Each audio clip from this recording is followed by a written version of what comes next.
Chapter wise होगा। ठीक है, जैसे कि यहाँ पे अगर आप देखें तो प्राचीन भारत का इतिहास है। अब प्राचीन भारत के इतिहास में जो सबसे पहला टॉपिक हमने लिया वो पाषाण काल। अब इससे जो महत्वपूर्ण चीज़ें हैं उनका हम डिस्कशन कर लेंगे। उसके बाद फिर ये सैंधव सभ्यता और संस्कृति, इससे जो महत्वपूर्ण चीज़ें हैं उसको हम देख लेंगे। उसके बाद फिर वैदिक काल आएगा, और उसके बाद फिर यहाँ पे बौद्ध धर्म, फिर जैन धर्म। तो इस तरह से पूरा रिवीजन करेंगे, चैप्टर वाइज रिवीजन होगा। कि जिससे क्या होगा कि जैसे मान लिया आपने जो पढ़ा होगा पहले, इसके पहले जो प्राचीन भारत का रिवीजन किया है उसको अच्छी तरीके से खैर पढ़ रखा है आपने, लेकिन यहाँ पे ये टॉपिक लेने का मतलब सिर्फ इतना है कि ये चीज़ों को रिकॉल करने में आपको आसानी होगी। तो इसमें सबसे पहला जो है ये पाषाण काल है। ठीक है, जो पाषाण काल से महत्वपूर्ण चीज़ें उसको हम देख लेते हैं। तो यहाँ पे पशुपालन का प्रारंभ मध्य पाषाण काल में प्रारंभ हुआ। ठीक है, कई बार प्रश्न पूछा जाता है कि पशुपालन का प्रारंभ कब हुआ, तो वो मध्य पाषाण काल से पशुपालन का प्रारंभ हो गया था। दूसरे फैक्ट की बात करें तो मानव कंकाल के साथ कुत्ते का कंकाल कहाँ पे मिला है, बुर्जहोम। और बुर्जहोम कहाँ पे है, ये जम्मू कश्मीर में है, यहाँ से प्राप्त हुआ है। तो प्रश्न इस तरह से भी पूछे जाते हैं कि मैचिंग के लिए दे दिया गया बुर्जहोम कहाँ पे है, तो वो जम्मू कश्मीर में है। या मानव कंकाल के साथ कुत्ते का कंकाल कहाँ से मिला, तो वो बुर्जहोम से मिला। तो ये सारी चीज़ें आप अच्छी तरीके से याद रखिएगा। इसके बाद नेक्स्ट फैक्ट है इसमें, सर्वप्रथम खाद्यान्नों का उत्पादन नवपाषाण काल में प्रारंभ हुआ। तो खाद्यान्नों का उत्पादन सबसे पहले कहाँ प्रारंभ हुआ, तो वो नवपाषाण काल में प्रारंभ हुआ।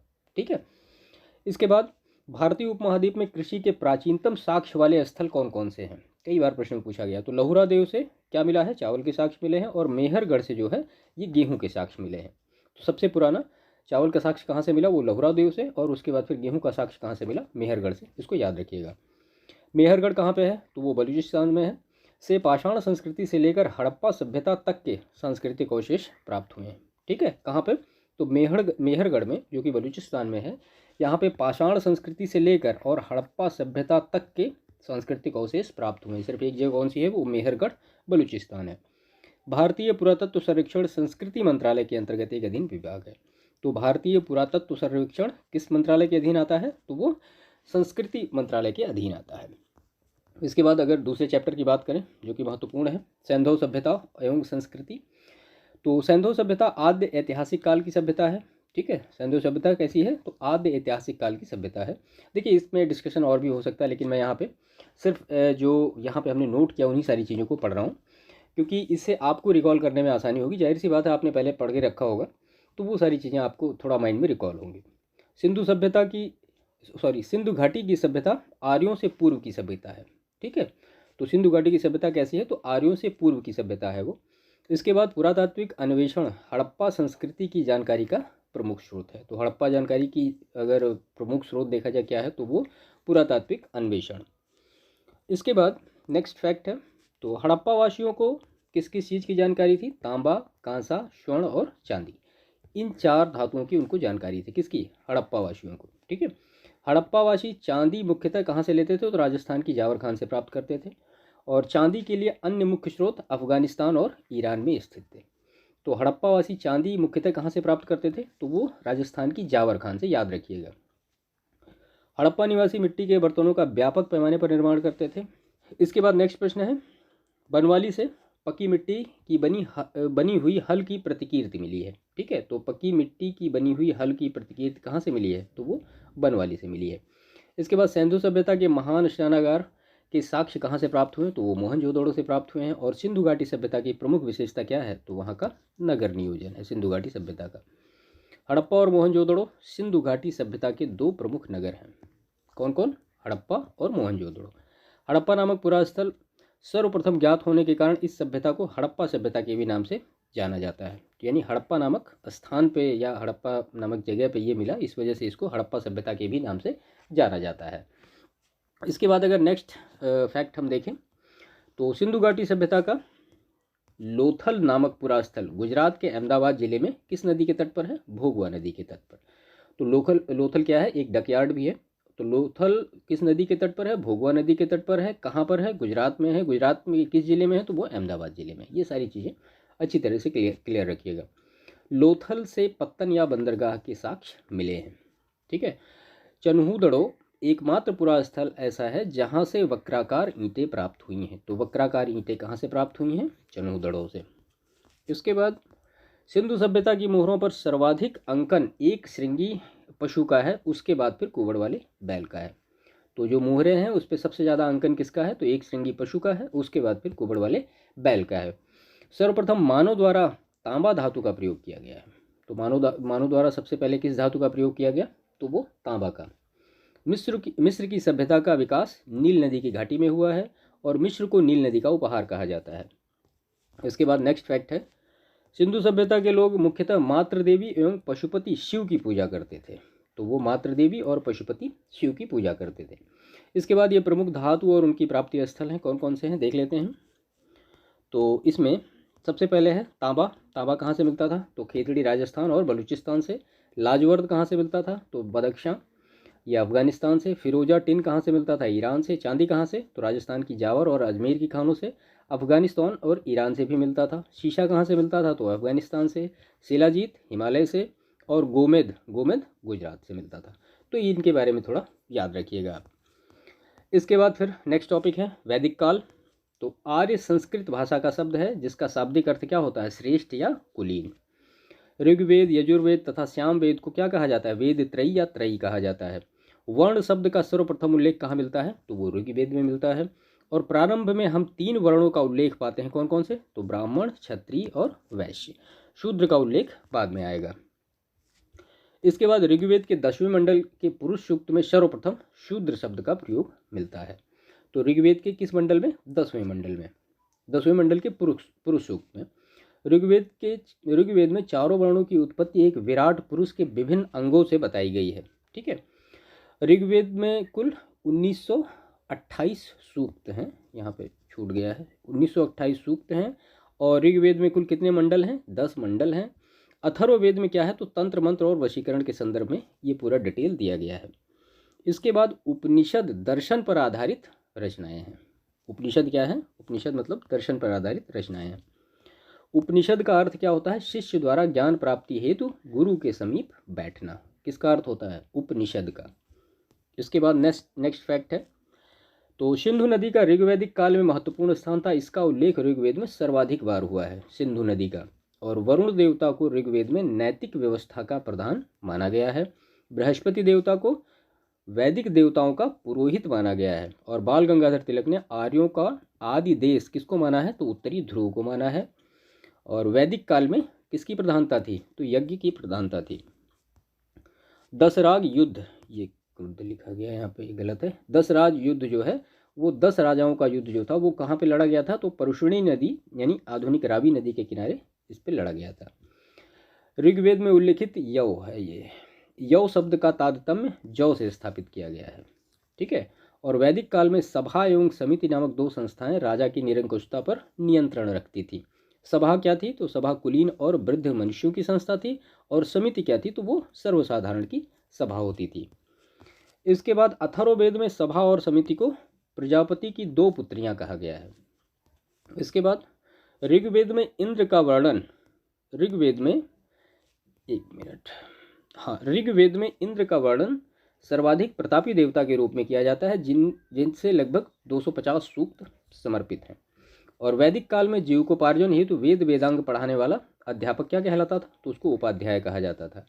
प्राचीन काल में आर्यों के जीविकोपार्जन का मुख्य साधन पशुपालन और उसके बाद में कृषि था। तो सबसे पहले क्या था, पशुपालन, उसके बाद फिर कृषि हो गया। जैसे जैसे चीज़ों का आविष्कार होता गया फिर वो उस पर निर्भर होते गए। इसके बाद फिर नेक्स्ट टॉपिक है बौद्ध धर्म। तो बौद्ध धर्म से रिलेटेड महत्वपूर्ण फैक्ट देखते हैं। तो गौतम बुद्ध का जन्म कपिलवस्तु के निकट लुम्बिनी में 563 ईस्वी पूर्व हुआ था। उनके पिता सुद्धोधन जो थे वो शाक्य गण के प्रधान थे और माता जो थी माया देवी कोलीय गणराज यानी कोलीय वंश की कन्या थी। गौतम बुद्ध ने ग्रह त्याग को ग्रंथों में क्या कहा गया है, तो वो महाभिनिष्क्रमण की संज्ञा दी गई है ग्रह त्याग को। उसके बाद कुशीनारा में 80 वर्ष की अवस्था में उन्होंने क्या किया था, शरीर त्याग दिया था। और बौद्ध ग्रंथों में इसे ही क्या कहा जाता है, महापरिनिर्वाण। महाभिनिष्क्रमण के बाद ज्ञान की खोज में महात्मा बुद्ध आलार कलाम के आश्रम पहुंचे तथा उनसे दीक्षा ली। इसके बाद 6 वर्षों की कठिन साधना के पश्चात 35 वर्ष की अवस्था में वैशाख पूर्णिमा की रात्रि को पीपल के वृक्ष के नीचे गौतम को ज्ञान प्राप्त हुआ। देखिए कई बार प्रश्न ये भी पूछा गया कि किस वृक्ष के नीचे, तो वो पीपल का वृक्ष था। ठीक है, और कितने वर्ष में, तो 35 वर्ष में। वो दिन क्या था, तो वो वैशाख पूर्णिमा थी। कितने वर्षों की कठिन साधना की, 6 वर्षों की। ठीक है, तो ये सारे फैक्ट याद रखिएगा, कई बार इस तरह से आ जाते हैं प्रश्न। ज्ञान प्राप्ति के बाद वो क्या कहलाए, वो बुद्ध कहलाए। और बुद्ध के धर्म बुद्ध के प्रथम उपदेश को क्या कहा गया, तो धर्म चक्र प्रवर्तन। बुद्ध ने अपना प्रथम उपदेश कहाँ दिया, तो वो सारनाथ में दिया। और इसके बाद प्रथम बौद्ध संहिति यानी प्रथम बौद्ध परिषद बुद्ध की मृत्यु के तत्काल बाद 483 ईस्वी पूर्व कहाँ हुई, तो राजगृह की सप्तपर्णी गुफा में हुई। इस समय मगध का शासक कौन था, अजातशत्रु था। द्वितीय बौद्ध संहिति की बात करें तो वो वैशाली में हुई, और तृतीय बौद्ध संहिति की बात करें तो वो पाटलिपुत्र में हुई। चतुर्थ कहाँ हुई, तो कुंडलवन कश्मीर में हुई, कनिष्क के टाइम में। इसके बाद फिर नेक्स्ट फैक्ट है इसमें, पवित्र बौद्ध स्थल बोध गया जहाँ गौतम बुद्ध को सर्वप्रथम ज्ञान प्राप्त हुआ था, तो वो निरंजना नदी के तट पर। ठीक है। महात्मा बुद्ध कर्म सिद्धांत में विश्वास करते थे। और बौद्ध संघ में सर्वप्रथम शामिल होने वाली स्त्री कौन थी, तो महाप्रजापति गौतमी। इसके बाद भरहुत एवं सांची के स्तूप की स्थापना मूलतः मौर्य शासक अशोक के शासनकाल में हुई। गौतम बुद्ध को क्या कहा जाता है, तो एशिया का ज्योतिपुंज कहा जाता है। हीनयान में बुद्ध को एक महापुरुष माना जाता था, जबकि महायान में उनको एक देवता माना जाता था। तो हीनयान में क्या उनको माना जाता था, एक महापुरुष, और महायान में उनको एक देवता माना गया है। विक्रमशिला महाविहार की स्थापना पाल नरेश किसने की, धर्मपाल ने की। और नालंदा महाविहार यानी विश्वविद्यालय का संस्थापक गुप्त शासक कुमारगुप्त को माना जाता है। और बुद्ध ने अपने जीवन के अंतिम वर्षा ऋतु कहाँ बिताई, तो वो वैशाली में बिताई। इसके बाद जैन धर्म से कुछ महत्वपूर्ण फैक्ट देखते हैं। तो जैन धर्म के मूल संस्थापक या प्रवर्तक प्रथम तीर्थंकर ऋषभदेव या आदिनाथ माने जाते हैं। और महावीर स्वामी जैन धर्म के 24वें तीर्थंकर थे, और यही आखिरी भी थे। इसके बाद पार्श्वनाथ जैन धर्म के 23वें तीर्थंकर थे। और महावीर स्वामी का जन्म कहाँ हुआ था, तो वो कुंडग्राम या कुंडलपुर में वैशाली के निकट हुआ था, लगभग 599 ईस्वी पूर्व। इसके बाद इनकी माता त्रिशाला वैशाली के लिच्छवी गणराज्य की प्रमुख चेटक की बहन थी, और पिता जो थे वो सिद्धार्थ ज्ञात्रक क्षत्रियों के संघ के प्रधान थे। 72 वर्ष की आयु में राजगीर यानी राजगृह के समीप स्थित पावापुरी नामक स्थान पर उन्होंने अपना शरीर त्यागा था। और जैन धर्म में पूर्ण ज्ञान के लिए क्या, कैवल्य शब्द का प्रयोग किया जाता है। कैवल्य का मतलब पूर्ण ज्ञान। महावीर स्वामी को 12 वर्ष की कठोर तपस्या तथा साधना के पश्चात जृंभिक ग्राम के समीप रिजुपालिका, ये रिजुपालिका है, रिजुपालिका नदी के तट पर साल वृक्ष के नीचे कैवल्य यानी पूर्ण ज्ञान प्राप्त हुआ था। तत्पश्चात वो क्या कहलाए थे, वो कैवलिन कहलाए थे। अब देखिए, गौतम बुद्ध का और महावीर स्वामी का दोनों चीज़ याद रखिएगा। उनको 6 वर्ष की तपस्या करनी पड़ी थी, और यहाँ पे महावीर स्वामी को 12 वर्ष की तपस्या करनी पड़ी थी। ये रिजुपालिका नदी के किनारे हैं, और उनको जब ज्ञान प्राप्त हुआ था तो वो पीपल के वृक्ष के किनारे उनको ज्ञान की प्राप्ति हुई थी। इसके बाद ये साल वृक्ष के नीचे हैं, वो पीपल के वृक्ष के नीचे थे। ठीक है। और ये जो है ज्ञान प्राप्ति के बाद क्या कहलाए, ये कैवलिन कहलाए। और उनको जब ज्ञान प्राप्ति हुई तो वो क्या कहलाए, वो बुद्ध कहलाए। तो इन दोनों चीज़ों में थोड़ा सा डिफरेंशिएशन रखिएगा, कई बार प्रश्न में इस तरह से पूछा जाता है। जैसे ये जो है महावीर स्वामी को किस नदी के तट पर ज्ञान की प्राप्ति हुई थी, तो वो रिजुपालिका नदी के तट पर। और गौतम बुद्ध को जो ज्ञान की प्राप्ति हुई थी वो किस नदी का तट था, तो वो निरंजना नदी का तट था। तो इस तरह से चीज़ें थोड़ा क्लियर रखिएगा, कन्फ्यूजन नहीं होना चाहिए। इसके बाद जैन धर्म में मोक्ष के लिए 3 साधन आवश्यक बताए गए हैं। क्या क्या हैं, तो सम्यक दर्शन, सम्यक चरित्र और सम्यक ज्ञान। इन तीनों को जैन धर्म में त्रिरत्न की संज्ञा दी जाती है। जैन धर्म में 5 महाव्रत कौन कौन से हैं, तो अहिंसा है, सत्य है, ब्रह्मचर्य है, अस्तेय है, अपरिग्रह है, ये सारी चीज़ें हैं। तो वो 5 महाव्रत हैं। चंद्रगुप्त मौर्य के शासनकाल में पाटलिपुत्र में प्रथम जैन संगीति का आयोजन हुआ था। किसके शासनकाल में, तो चंद्रगुप्त मौर्य के। इसके बाद अशोक और उसके पौत्र दशरथ के समय बाराबर तथा नागार्जुनी पहाड़ियों को काटकर आजीवक संप्रदाय के अनुयायियों के लिए आवास बनाए गए थे। ठीक है। इसके बाद शैव और भागवत धर्म से कुछ महत्वपूर्ण चीज़ें हैं, उसको हम देखते हैं। तो प्राचीन काल में अर्धनारीश्वर के रूप में भी शिव की कल्पना की गई, जो पुरुष एवं प्रकृति अथवा देव और उसकी शक्ति के योग को दर्शाता है। इसके बाद शिव और पार्वती की संयुक्त मूर्तियाँ गुप्त युग और परवर्ती गुप्त युग में विशेष रूप से बनाई गई। पुराणों के अनुसार पाशुपत संप्रदाय की स्थापना लकुलीश नामक ब्रह्मचारी ने की थी। किसकी, पाशुपत संप्रदाय की। लकुलीश को शिव का अवतार मानते हैं और कपालिक शैव धर्म का दूसरा प्रमुख संप्रदाय है। ठीक है। इसके बाद नेक्स्ट फैक्ट है, इसके उपासक भैरव को शिव का अवतार मानकर उपासना करते हैं। श्रीशैल नामक स्थान इनका प्रमुख केंद्र है। ठीक है। और दक्षिण भारत में भगवान विष्णु की उपासना करने वालों को क्या कहा जाता है, आलवार। और शिव की उपासना करने वालों को क्या कहा जाता है, नयनार या शिव भक्त। अधिकांश गुप्त शासक परम भागवत की उपाधि धारण करते थे। इसके बाद नेक्स्ट फैक्ट है, तो परंपरा अनुसार भागवत धर्म के प्रवर्तक वृष्णिवंशी कृष्ण थे, जिन्हें वासुदेव का पुत्र होने के कारण वासुदेव कृष्ण भी कहा जाता है। छांदोग्य उपनिषद में उन्हें देवकी पुत्र कहा गया तथा घोर अंगिरस का शिष्य बताया गया है। इसके बाद कृष्ण के भाई बलराम को हलधर के नाम से भी जाना जाता है। और भागवत धर्म से संबद्ध प्रथम उपलब्ध प्रस्तर स्मारक विदिशा यानी बेस नगर का गरुड़ स्तंभ है। किस धर्म से रिलेटेड है? तो भागवत धर्म से। इसके बाद नेक्स्ट टॉपिक है इसमें 6ठी शताब्दी ईस्वी पूर्व की राजनीतिक दशा। तो बौद्ध ग्रंथ अगुत्तर निकाय में 6ठी शताब्दी ईसा पूर्व में 16 महाजनपदों की सूचना मिलती है, जो इस प्रकार हैं। कौन कौन से हैं? अंग है, मगध है, काशी, कौशल, वज्जी, मत्स्य, चेदी, वत्स, कुरु, पांचाल, मत्स्य, शूरसेन, अश्मक, अवंती, गांधार और कंबोज। इनकी राजधानी भी आपको अच्छी तरीके से याद मतलब होनी चाहिए, क्योंकि कई बार मैचिंग के लिए इस तरह से पूछा जाता है। तो यहाँ पे तो खैर हमने नहीं लिया, लेकिन टेलीग्राम चैनल पे हम आपको वो भेज देंगे। जैन ग्रंथ भगवती सूत्र में भी 16 महाजनपदों की सूची मिलती है। इसके बाद भारत के प्राचीनतम प्राप्त सिक्के आहत सिक्के या पंचमार्क सिक्के थे, जो चांदी के बने होते थे। देखिए, आहत सिक्के का मतलब उन पर एक पैच लगा दिया जाता था, या ठप्पा मारना, सिंपल कह सकते हैं आप। प्रसेनजीत कौशल का एवं अजात शत्रु मगध का शासक था। इसके बाद मत्स्य महाजनपद राजस्थान प्रांत के जयपुर क्षेत्र में बसा था। इसकी राजधानी विराटनगर थी। और गंगा एवं सोन नदी के संगम पर स्थित पाटली ग्राम में अजात शत्रु द्वारा दुर्ग का निर्माण कराया गया। बाद में उसके पुत्र उदयन ने पाटलिपुत्र को अपनी राजधानी बनाया।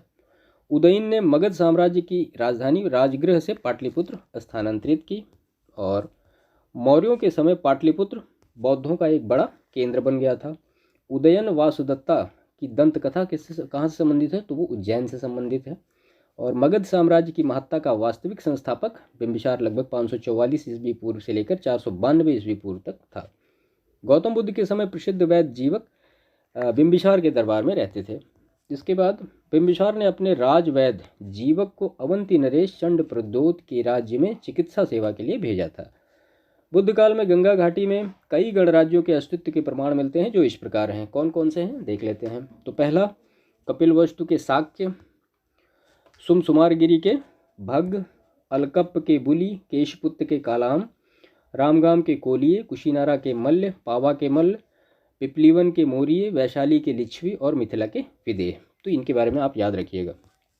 इसके बाद नेक्स्ट फैक्ट है इसमें, तो उत्तरी पांचाल की राजधानी क्या थी? अहिछत्र। और जबकि दक्षिणी पांचाल की राजधानी क्या थी? कंपिल्य। आधुनिक बुंदेलखंड के पूर्वी तथा उसके समीपवर्ती भागों में चेदी महाजनपद स्थित था। इसकी राजधानी सोथिवती थी। मगध में नंद वंश की स्थापना किसने की? तो वो शिशुनाग वंश का अंत करके की। इसके बाद चंद्रगुप्त मौर्य ने चाणक्य के सहयोग से धननंद की हत्या कर नंद वंश का अंत कर दिया था। इसके बाद फिर यूनानी आक्रमण से कुछ प्रमुख चीज़ें फैक्ट हैं। तो हखामनी साम्राज्य को ध्वस्त करने के पश्चात 326 ईस्वी पूर्व के बसंत के अंत में एक विशाल सेना के साथ सिकंदर भारतीय विजय अभियान के लिए चला। लगभग 2 वर्षों के अभियान के पश्चात 325 ईस्वी पूर्व में सितंबर माह में वापस पाटल से यूनान की ओर प्रस्थान किया। सिकंदर ने झेलम नदी के तट पर पुरु को पराजित किया, परंतु उसकी वीरता से प्रमोदित होकर उसे अपना मित्र बना लिया तथा उसे अपना राज्य और कुछ नए इलाके प्रदान किए। इसके बाद नेक्स्ट है इसमें, सिकंदर के हमले के समय उत्तर भारत पर किसका शासन था? तो वो नंद वंश का शासक था। इसके बाद मौर्य साम्राज्य से कुछ महत्वपूर्ण फैक्ट देखते हैं। तो मौर्य साम्राज्य 321 से लेकर 184 ईस्वी पूर्व तक था। मौर्य साम्राज्य की स्थापना किसने की थी? तो चंद्रगुप्त मौर्य ने की थी। मुद्रा राक्षस में चंद्रगुप्त को वृषल या कुलहीन बताया गया है। किसमें? मुद्रा राक्षस में। जस्टिन ने सैंड्रोकोट्स यानी चंद्रगुप्त मौर्य और सिकंदर महान की भेंट का वर्णन किया है। इसके बाद कौटिल्य यानी चाणक्य द्वारा मौर्य काल में रचित अर्थशास्त्र शासन के सिद्धांतों की क्या है? एक पुस्तक है। इसमें राज्य के सप्तांग सिद्धांत यानी स्वामी, अमात्य, जनपद, दुर्ग, कोष, दंड एवं मित्र की व्याख्या मिलती है। तो जो सप्तांग सिद्धांत वो क्या क्या है? तो एक स्वामी है, अमात्य है, जनपद है, दुर्ग है, कोष है, दंड है और मित्र है। इनके बारे में याद रखिएगा सभी के बारे में। अर्थशास्त्र राजनीति शास्त्र की एक अद्वितीय ग्रंथ है। इसके बाद जैन एवं तमिल साक्ष्य भी चंद्रगुप्त मौर्य की दक्षिण विजय की पुष्टि करते हैं। रुद्रदामन के जूनागढ़ शिलालेख में चंद्रगुप्त मौर्य के प्रांतीय राज्यपाल पुष्पगुप्त द्वारा सिंचाई के बांध के निर्माण का उल्लेख मिलता है। चंद्रगुप्त मौर्य ने सिकंदर के साम्राज्य के पूर्वी भाग के शासक सेल्यूकस की आक्रमणकारी सेना को 305 ईस्वी पूर्व परास्त किया था। अशोक ने अपनी प्रजा के विशाल समूह को ध्यान में रखकर ही धम्म का प्रतिपादन किया। इसके बाद अशोक के अभिलेखों में सर्वत्र उसे क्या कहा गया है, तो देवनामप्रिय यानी देवनाम प्रियोदशी कहा गया है, जिसका अर्थ होता है देवताओं का प्रिय व देखने में सुंदर। पुराणों में उसे अशोक वर्धन कहा गया है और सिंहली अनुश्रुतियों यानी दीपवंश तथा महावंश के अनुसार अशोक के राज्यकाल में पाटलिपुत्र में बौद्ध धर्म की तृतीय संगीति हुई। अशोक के अभिलेख में रज्जुक नामक अधिकारी का उल्लेख मिलता है। रज्जुकों की स्थिति आधुनिक जिलाधिकारी जैसी थी, जिसे राजस्व तथा न्याय दोनों क्षेत्रों में अधिकार प्राप्त थे। मौर्य काल में व्यापारिक काफिलों यानी कारवां को क्या कहा जाता था, तो उनको सार्थवाह कहा जाता था। और सारनाथ स्तंभ का निर्माण मूलतः किसने कराया था, अशोक ने कराया था। मौर्य युगीन सभी स्तंभ चुनार के बलुआ पत्थरों से निर्मित हैं। अशोक के अधिकांश अभिलेख प्राकृत भाषा एवं ब्राह्मी भाषा में लिखे गए हैं। केवल 2 अभिलेख कौन कौन से, तो शाहबाजगढ़ी और मानसेहरा की लिपि ब्राह्मी न होकर खरोष्टी है। शर-ए-कूना यानी शर-ए-कूना अभिलेख द्विभाषी यानी ग्रीक और अरामेइक में है। प्राचीन भारत में खरोष्टी लिपि दाएं से बाएं लिखी जाती है। इसके बाद अशोक के 13वें शिलालेख से कलिंग युद्ध के स्पष्ट साक्ष्य मिलते हैं। ठीक है, और यह घटना अशोक के शासनकाल के 8 वर्ष बाद अर्थात 261 ईस्वी पूर्व घटित हुई। अशोक के बृहद शिलालेख यानी 12वां जो शिलालेख है में सभी संप्रदायों के सार की वृद्धि होने की कामना की गई है। और अशोक के प्रथम शिलालेख में पशु बलि निषेध का वर्णन है। धार्मिक आधार पर भूमिदान का प्रथम साक्ष्य मौर्योत्तर युगीन राजवंश सातवाहन के समय एक अभिलेख से प्राप्त होता है। और मेगास्थनीज की इंडिका में पाटलिपुत्र के नगर प्रशासन का वर्णन मिलता है। इसके अनुसार पाटलिपुत्र का नगर जो प्रशासन था वो 30 सदस्यों की एक समितियों द्वारा होता था, और जो प्रत्येक समिति होती थी उसमें कितने 5 सदस्य होते थे, यानी 6 समितियां में 5 सदस्य होते थे, तो ये 30 सदस्य हो जाते थे। मेगास्थनीज ने तत्कालीन भारतीय समाज को 7 श्रेणियों में विभाजित किया था। इसके बाद है मौर्य काल में सीताध्यक्ष यानी कृषि भूमि का अध्यक्ष, और वही भूमि कर वसूलने का भी कार्य करता था। जबकि अग्रेनमोई जिले को अधिकारियों को कहा जाता था। शुल्काध्यक्ष विभिन्न प्रकार के व्यवसाय और व्यापार कर वसूलता था। अकाराध्यक्ष जो था वो खानों पर नियंत्रण रखता था। मौर्य मंत्री परिषद में राजस्व एकत्रित करने का कार्य किसके द्वारा होता था, तो वो समाहर्ता के द्वारा होता था। तक्षशिला मौर्य काल में शिक्षा का सर्वाधिक प्रसिद्ध केंद्र था। इसके बाद भारत आए यात्रियों का क्रम सही क्या क्या है, तो पहले मेगास्थनीज आया, फिर फाहियान, फिर फेनसांग और फिर इत्तेसिंह, क्रम याद रखिएगा। मौर्योत्तर काल के बारे में कुछ महत्वपूर्ण फैक्ट देखते हैं। तो उत्तर पश्चिम भारत में स्वर्ण सिक्कों का प्रचलन इंडो ग्रीक यानी हिंदू यवन राजाओं ने करवाया था। इसके बाद जबकि इन्हें नियमित एवं पूर्ण रूप से प्रचलित करने का श्रेय कुषाण शासकों को जाता है। कुषाण शासकों में विम कड़फिसेस ने सर्वप्रथम सोने के सिक्के जारी किए थे, और वर्तमान में तिथि एवं वर्ष के लिए ग्रेगोरियन कैलेंडर का प्रयोग किया जाता था जो विश्वव्यापी था। चैत्र भारतीय राष्ट्रीय पंचांग का क्या होता है, प्रथम माह होता है, और भारत में राष्ट्रीय कैलेंडर के रूप में शक संवत यानी 78 ईस्वी को अपनाया गया है। सौदरानंद, बुद्ध चरितम तथा सारिपुत्र प्रकरणम अश्वघोष की प्रमुख रचनाएं, तो ये नाम याद रखिएगा, सौदरानंद, बुद्ध चरितम तथा सारिपुत्र प्रकरण। पतंजलि ने पणिन की अष्टाध्यायी पर महाभाष्य की रचना की है। और कुषाण शासक कनिष्क के शासनकाल में कला क्षेत्र में जो कला क्षेत्र थी वो 2 स्वतंत्र शैलियों में विभाजित हुई थी। उसका नाम था, एक का नाम गंधार शैली, दूसरा का नाम मथुरा शैली। शुंग वंश का अंतिम राजा देवभूति अपने अमात्य वसुदेव के षड्यंत्रों द्वारा मार डाला गया था। इसके बाद वसुदेव ने कव्य या कव्यायन नाम के राजवंश की नींव डाली। इसके बाद है वायु पुराण के अनुसार अंतिम कव्य शासक सुशर्मा अपने आंध्र जाति ये भृत्य शिमुख द्वारा मार डाला गया। सातवाहन वंश का संस्थापक कौन था, शिमुख। और मौर्यों के बाद दक्षिण भारत में सबसे प्रभावी जो राज्य था वो सातवाहनों का ही था। सातवाहनों की वास्तविक राजधानी प्रतिष्ठान या पैठन थी। सातवाहन वंश का प्रथम प्रतापी शासक सातकर्णी प्रथम था। और सातवाहन वंश का सबसे प्रतापी शासक कौन था, तो वो गौतमीपुत्र सातकर्णी था, कई बार पूछा गया। कलिंग का चेदी वंशीय शासक खारवेल प्राचीन भारतीय इतिहास के महानतम सम्राटों में से एक था। इसकी उपलब्धि की जानकारी का एकमात्र स्रोत क्या है, तो ये हाथी गुम्फा अभिलेख है। ठीक है, ये छूट गया है, हाथी गुम्फा अभिलेख है। इसके बाद फिर गुप्त और गुप्तोत्तर युग। तो गुप्त वंश की स्थापना लगभग 275 ईस्वी पूर्व किसके द्वारा की गई? श्रीगुप्त के द्वारा की गई। इसके बाद शक्तिशाली शासक कौन था? तो वो चंद्रगुप्त प्रथम होगा यहाँ पे प्रथम, और इसने महाराजा धीराज की उपाधि धारण की। इसके बाद इतिहासकार विंसेंट स्मिथ ने समुद्रगुप्त, ये समुद्र है, समुद्रगुप्त की शेरता एवं विजयों पर मुग्ध होकर उसे क्या कहा है? तो उसे भारत का नेपोलियन कहा है। ठीक है। इलाहाबाद का अशोक स्तंभ जो अभिलेख समुद्रगुप्त यानी 335 से लेकर 375 ईस्वी के शासनकाल के बारे में सूचना देता है। इस स्तंभ पर समुद्रगुप्त के हरिशेन ने संस्कृत भाषा में प्रशंसात्मक वर्णन प्रस्तुत किया है, जिसे प्रयाग प्रशस्ति कहा जाता है। ठीक है। अशोक द्वारा निर्मित यह स्तंभ मूलतः कौशाम्बी में स्थित था, जिसे अकबर ने इलाहाबाद और इसका वर्तमान नाम प्रयागराज में स्थापित करवाया। इस स्तंभ पर जहांगीर द्वारा बीरबल का भी उल्लेख है। गुप्त शासक चंद्रगुप्त द्वितीय विक्रमादित्य का एक अन्य नाम क्या है? तो वो देवगुप्त भी है। इसके बाद होड़ों का पहला भारतीय आक्रमण गुप्त सम्राट स्कंदगुप्त के शासनकाल में हुआ तथा स्कंदगुप्त के हाथों में क्या हुए? बुरी तरह से पराजित हुए होड़। धन्वंतरी चंद्रगुप्त द्वितीय विक्रमादित्य के 9 रत्नों में से एक थे। ये आयुर्वेद शास्त्र के प्रकांड पंडित थे। भास्कराचार्य प्रख्यात खगोल एवं गणितज्ञ थे। उन्होंने सिद्धांत शिरोमणि और लीलावती नामक ग्रंथों की रचना की। दोनों के बारे में पूछा गया है। इसके बाद चंद्रगुप्त द्वितीय विक्रमादित्य के 9 रत्नों में महाकवि कालिदास, धन्वंतरी वराहमिहिर, अमर सिंह, शंकु, छपणक, वररुचि, बेताल भट्ट और घटकरपर थे। ठीक है। इसके बाद गुप्त काल में स्वर्ण मुद्रा को क्या कहा जाता था? तो दीनार कहा जाता था। और चीनी यात्री फाहियान के अनुसार लोग दैनिक क्रय विक्रय में कौड़ियों का प्रयोग करते थे। इसके बाद सती प्रथा का प्रथम अभिलेखीय साक्ष्य कहाँ से मिलता? तो एरण अभिलेख से प्राप्त हुआ है, जिसमें गोपराज नामक सेनापति की स्त्री को सती होने का उल्लेख है। गुप्त संवत का प्रवर्तक चंद्रगुप्त प्रथम था। गुप्त काल में कला एवं साहित्य की हुई प्रगति के आधार पर इस काल को प्राचीन भारत का क्या कहा जाता है? स्वर्ण युग कहा जाता है। विशाखदत्त के नाटक मुद्रा राक्षस से समुद्रगुप्त मौर्य के विषय में प्रकाश पड़ता है। और शूद्रकृत मृच्छकटिकम नामक रचना से गुप्तकालीन शासन व्यवस्था एवं नगर जीवन के विषय में रोचक जानकारी मिलती है।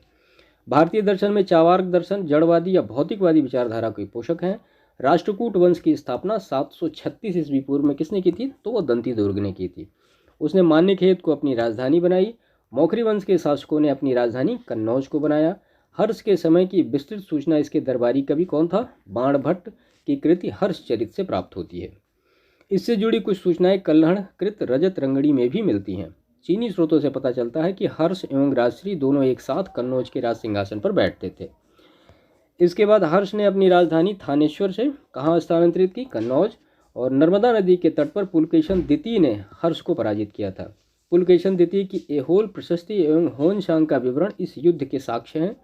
प्राचीन काल चीनी लेखकों ने भारत का उल्लेख इंतु तथा थियांतु नाम से किया है। इसके बाद विक्रमशिला के प्राचीन विश्वविद्यालय की स्थापना बंगाल के पाल वंशीय शासक धर्मपाल, उनका शासन जो टाइम पीरियड था वो 770 से लेकर 810 ईस्वी तक था, उन्होंने की। वाकाटक शासक प्रवरसेन प्रथम ने 4 अश्वमेध यज्ञों का संपादन किया। वाकाटक वंश के शासक प्रवरसेन द्वितीय ने सेतुबंध नामक ग्रंथ की रचना की। 8वीं सदी की 3 बड़ी शक्तियां कौन कौन सी? पाल, गुर्जर प्रतिहार और राष्ट्रकूट के बीच त्रिकोणीय संघर्ष प्रारंभ हुआ, जिसमें जीता कौन? गुर्जर प्रतिहार जीते फाइनली। याद रखिएगा। शंकराचार्य को शंकर, श्री शंकराचार्य आदि नामों से भी जाना जाता है। शंकराचार्य द्वारा स्थापित मठ कौन कौन से हैं? तो एक तो श्रृंगेरी जो कि कर्नाटक में, तो ये दक्षिण में है।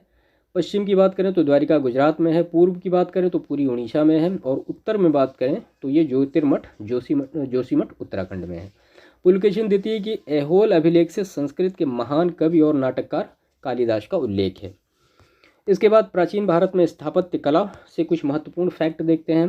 तो मध्य प्रदेश के छतरपुर में स्थित खजुराहो में चंदेल राजाओं द्वारा निर्मित मंदिर आज भी चंदेल स्थापत्य की उत्कृष्टता का बयान कर रहे हैं।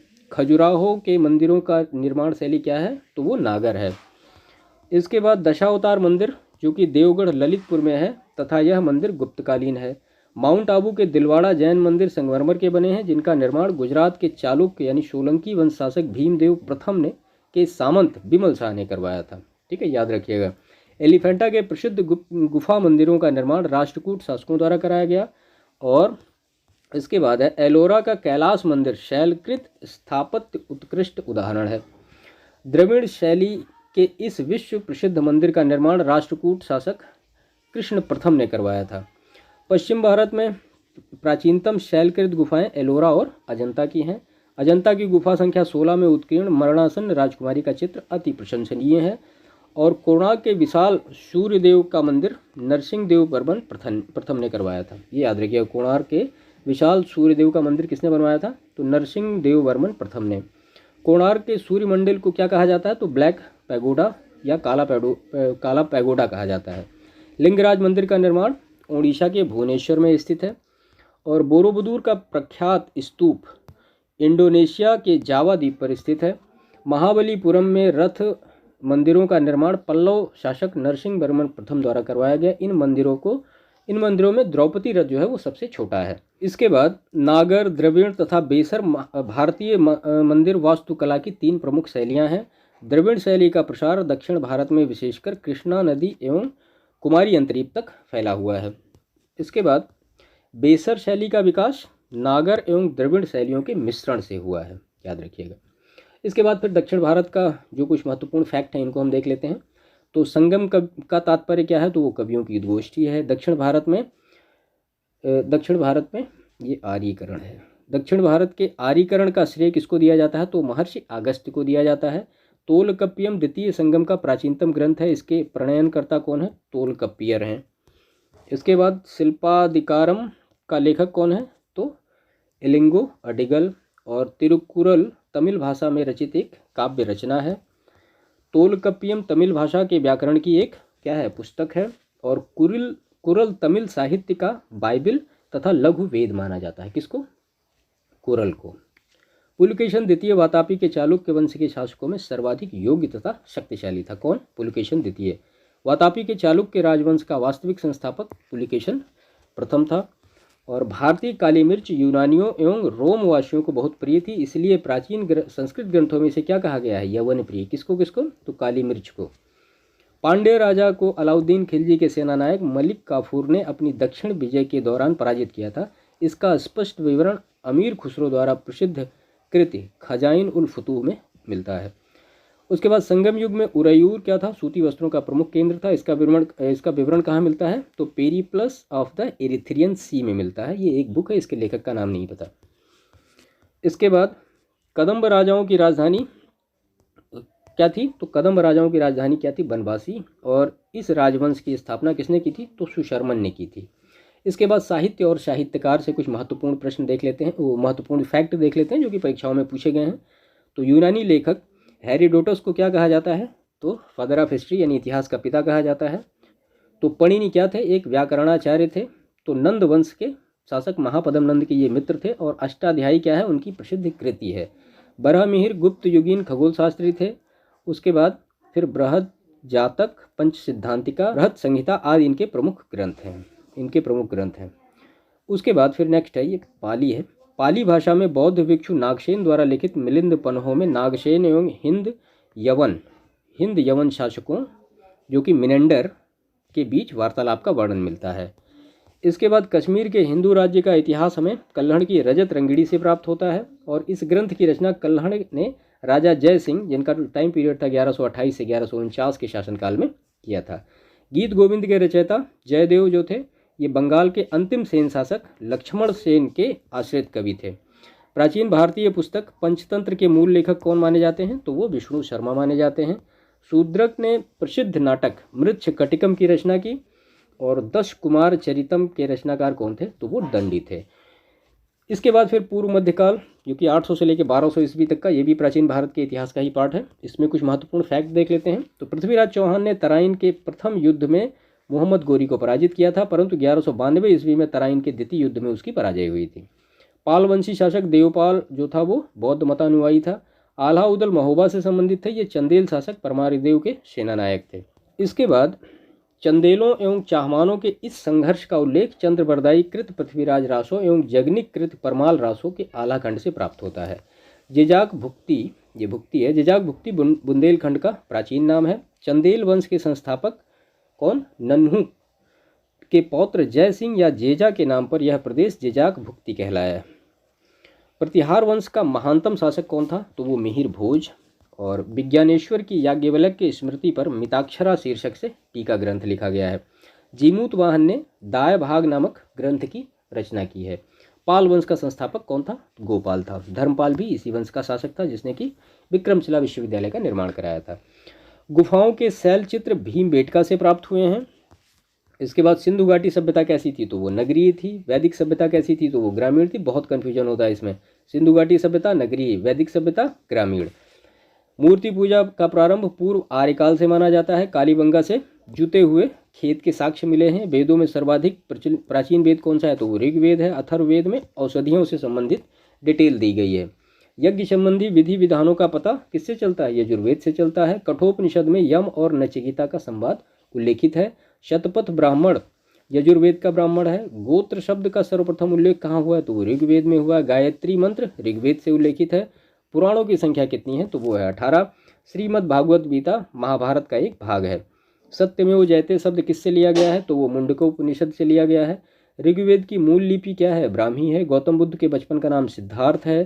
त्रिपिटक बौद्ध ग्रंथों के सर्वाधिक महत्वपूर्ण हैं। ये हैं कौन कौन से? विनय पिटक, सुत्त पिटक और अभिधम्म पिटक। ठीक है। त्रिपिटक किससे रिलेटेड है? तो बौद्ध से रिलेटेड है। हीनयान और महायान ये बौद्ध धर्म के संप्रदाय हैं जिसमें एक में गौतम बुद्ध को देवता और एक में महापुरुष बताया गया है। नागार्जुन कनिष्क के दरबार की एक महान विभूति था। बुद्ध कौशाम्बी उदयन के राज्यकाल में आए थे।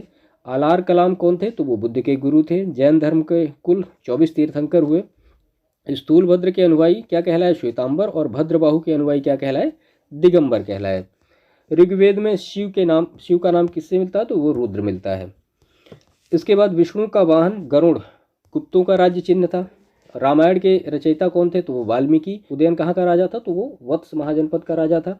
वैशाली बुद्ध काल का सबसे बड़ा और शक्तिशाली गणराज्य था। नंद वंश का संस्थापक महापदम नंद। इसके बाद विशाख दत्तकृत मुद्रा राक्षस से चंद्रगुप्त मौर्य के विषय में विस्तृत सूचना प्राप्त होती है। मेगस्थनीज सेल्यूकस निकेटर द्वारा चंद्रगुप्त मौर्य के राज्यसभा में भेजा गया ये क्या था? एक यूनानी राजदूत था। नागार्जुन पार्श्व तथा चरक कनिष्क के दरबार से संबंधित थे। इसके बाद महर्षि पतंजलि शुंगकालीन विद्वान थे। इसके बाद नेक्स्ट है इसमें कुषाण वंश का महान शासक कौन था? तो वो कनिष्क था। चरक कनिष्क के राजवैद्य थे जिन्होंने चरक संहिता की रचना की। लिंगराज मंदिर उड़ीसा के भुवनेश्वर में स्थित है। स्थापत्य की नागर शैली मुख्यतः उत्तरी भारत में प्रचलित है। इसके बाद चोलों की राजधानी क्या थी? तंजावुर या तंजौर। इसके अतिरिक्त गंगईकोंडचोलपुरम में भी चोलों की राजधानी थी। संगम काल में चोलों की राजधानी क्या थी? तो उरैयूर थी। कालिदास चंद्रगुप्त द्वितीय के दरबारी कब थे? इन्होंने मालविकाग्निमित्रम, ऋतुसंहारम, मेघदूतम, रघुवंशम, कुमार संभवम, अभिज्ञान शाकुंतलम आदि की रचना की। ये नाम आप कालिदास के बिल्कुल याद रखिएगा कौन कौन से हैं। मालविकाग्निमित्रम, ऋतुसंहारम, मेघदूतम, रघुवंशम, कुमार संभवम और अभिज्ञान शाकुंतलम। अश्वघोष कुषाण शासक कनिष्क के राज्य कवि थे।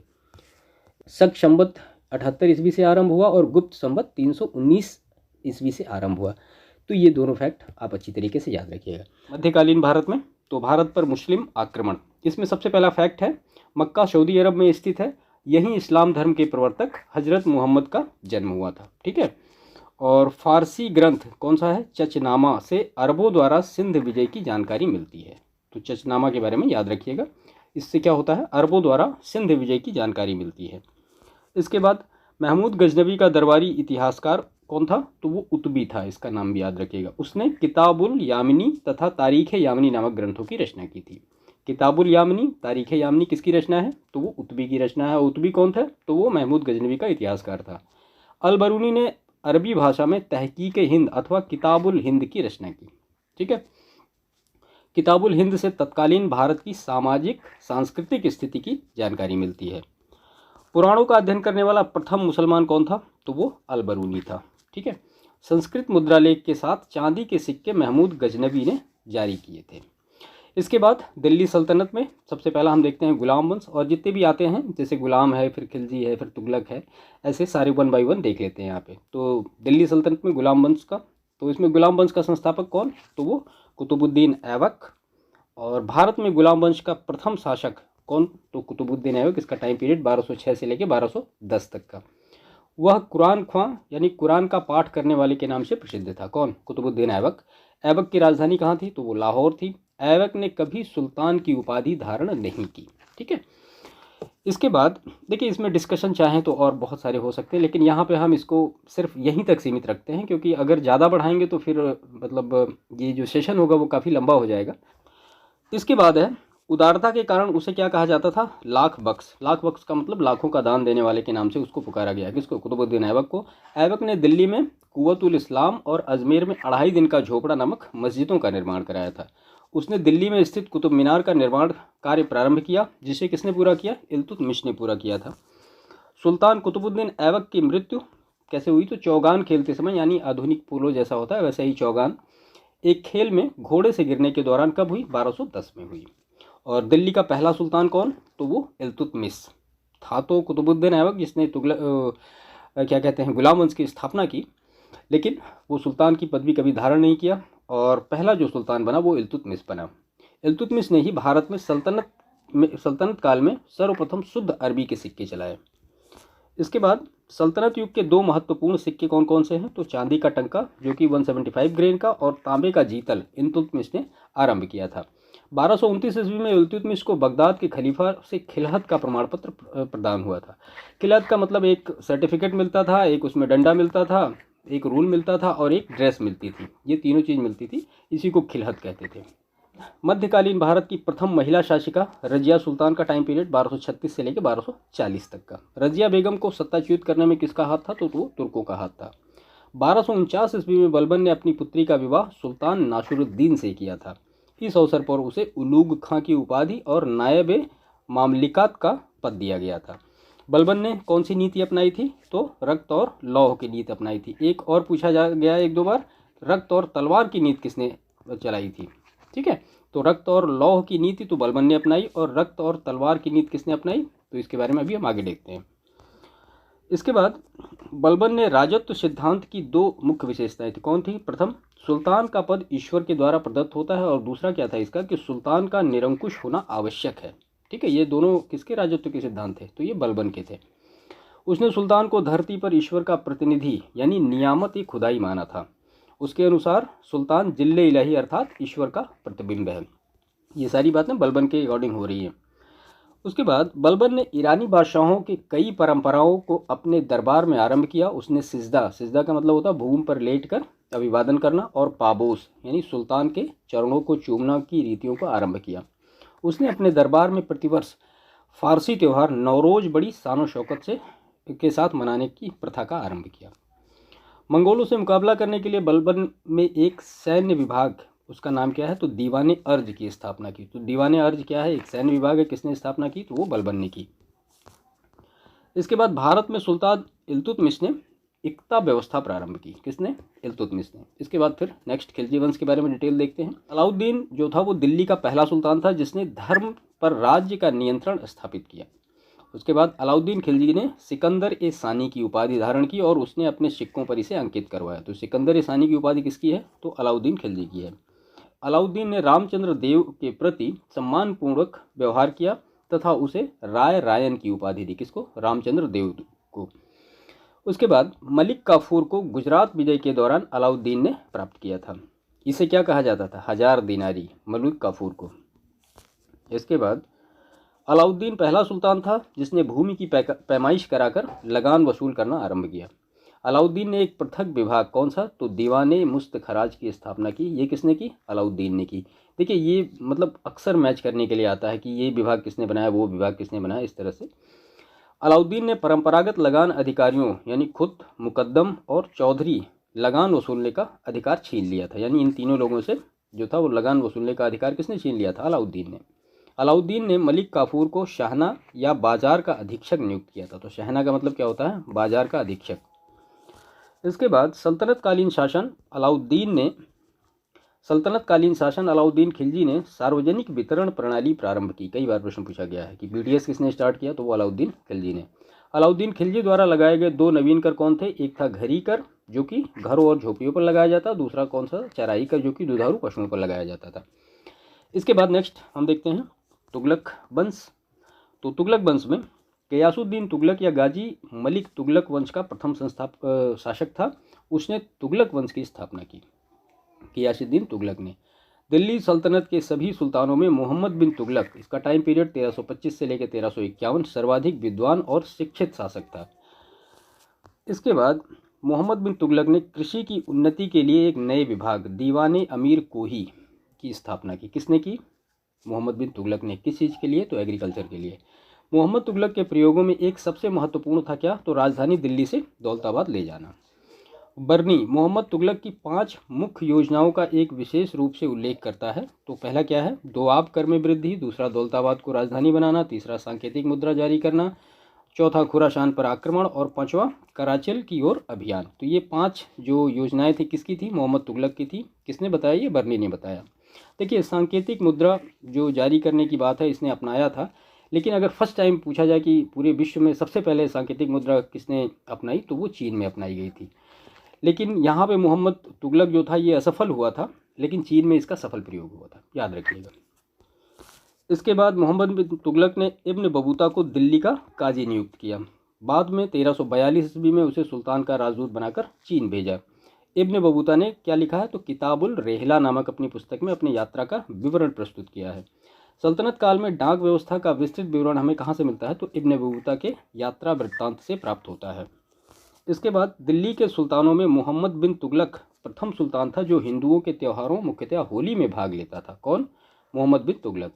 मोहम्मद बिन तुगलक के निधन पर बदायूनी ने लिखा था, सुल्तान को उसकी प्रजा और प्रजा को अपने सुल्तान से मुक्ति मिल गई। किसने लिखा था? बदायूनी ने लिखा था। किसके लिए? तो ये मोहम्मद बिन तुगलक के लिए। इसके बाद फिरोज शाह तुगलक ने एक विभाग दीवाने खैरात स्थापित किया जो गरीब मुसलमानों, अनाथ स्त्रियों एवं विधवा को आर्थिक सहायता देता था और निर्धन मुसलमान लड़कियों के विवाह की व्यवस्था करता था। फिरोज शाह तुगलक को दासों का बहुत शौक था। दासों की देखभाल के लिए उसने एक पृथक विभाग दीवाने बंदगान की स्थापना की। तो दीवाने खैरात और दीवाने बंदगान ये दोनों किसने शुरू किए? तो फिरोज शाह तुगलक ने। इसके बाद सल्तनत काल में सर्वप्रथम फिरोज शाह तुगलक ने ही लोक निर्माण विभाग की स्थापना की। उसके द्वारा बसाए नगरों में फतेहाबाद, हिसार, फिरोजपुर, जौनपुर, फिरोजाबाद आदि प्रमुख थे। फिरोज शाह तुगलक का शासनकाल भारत में नहरों के सबसे बड़े जाल का निर्माण कराने के लिए प्रसिद्ध रहा। इसके बाद फिरोज तुगलक हक ए शर्व नामक सिंचाई कर लगाने वाला दिल्ली का प्रथम सुल्तान था। कहीं कहीं लिखा होता है हर्ब ए शर्व, इस तरह से लिखा होता है, तो हक ए शर्व यहाँ पे।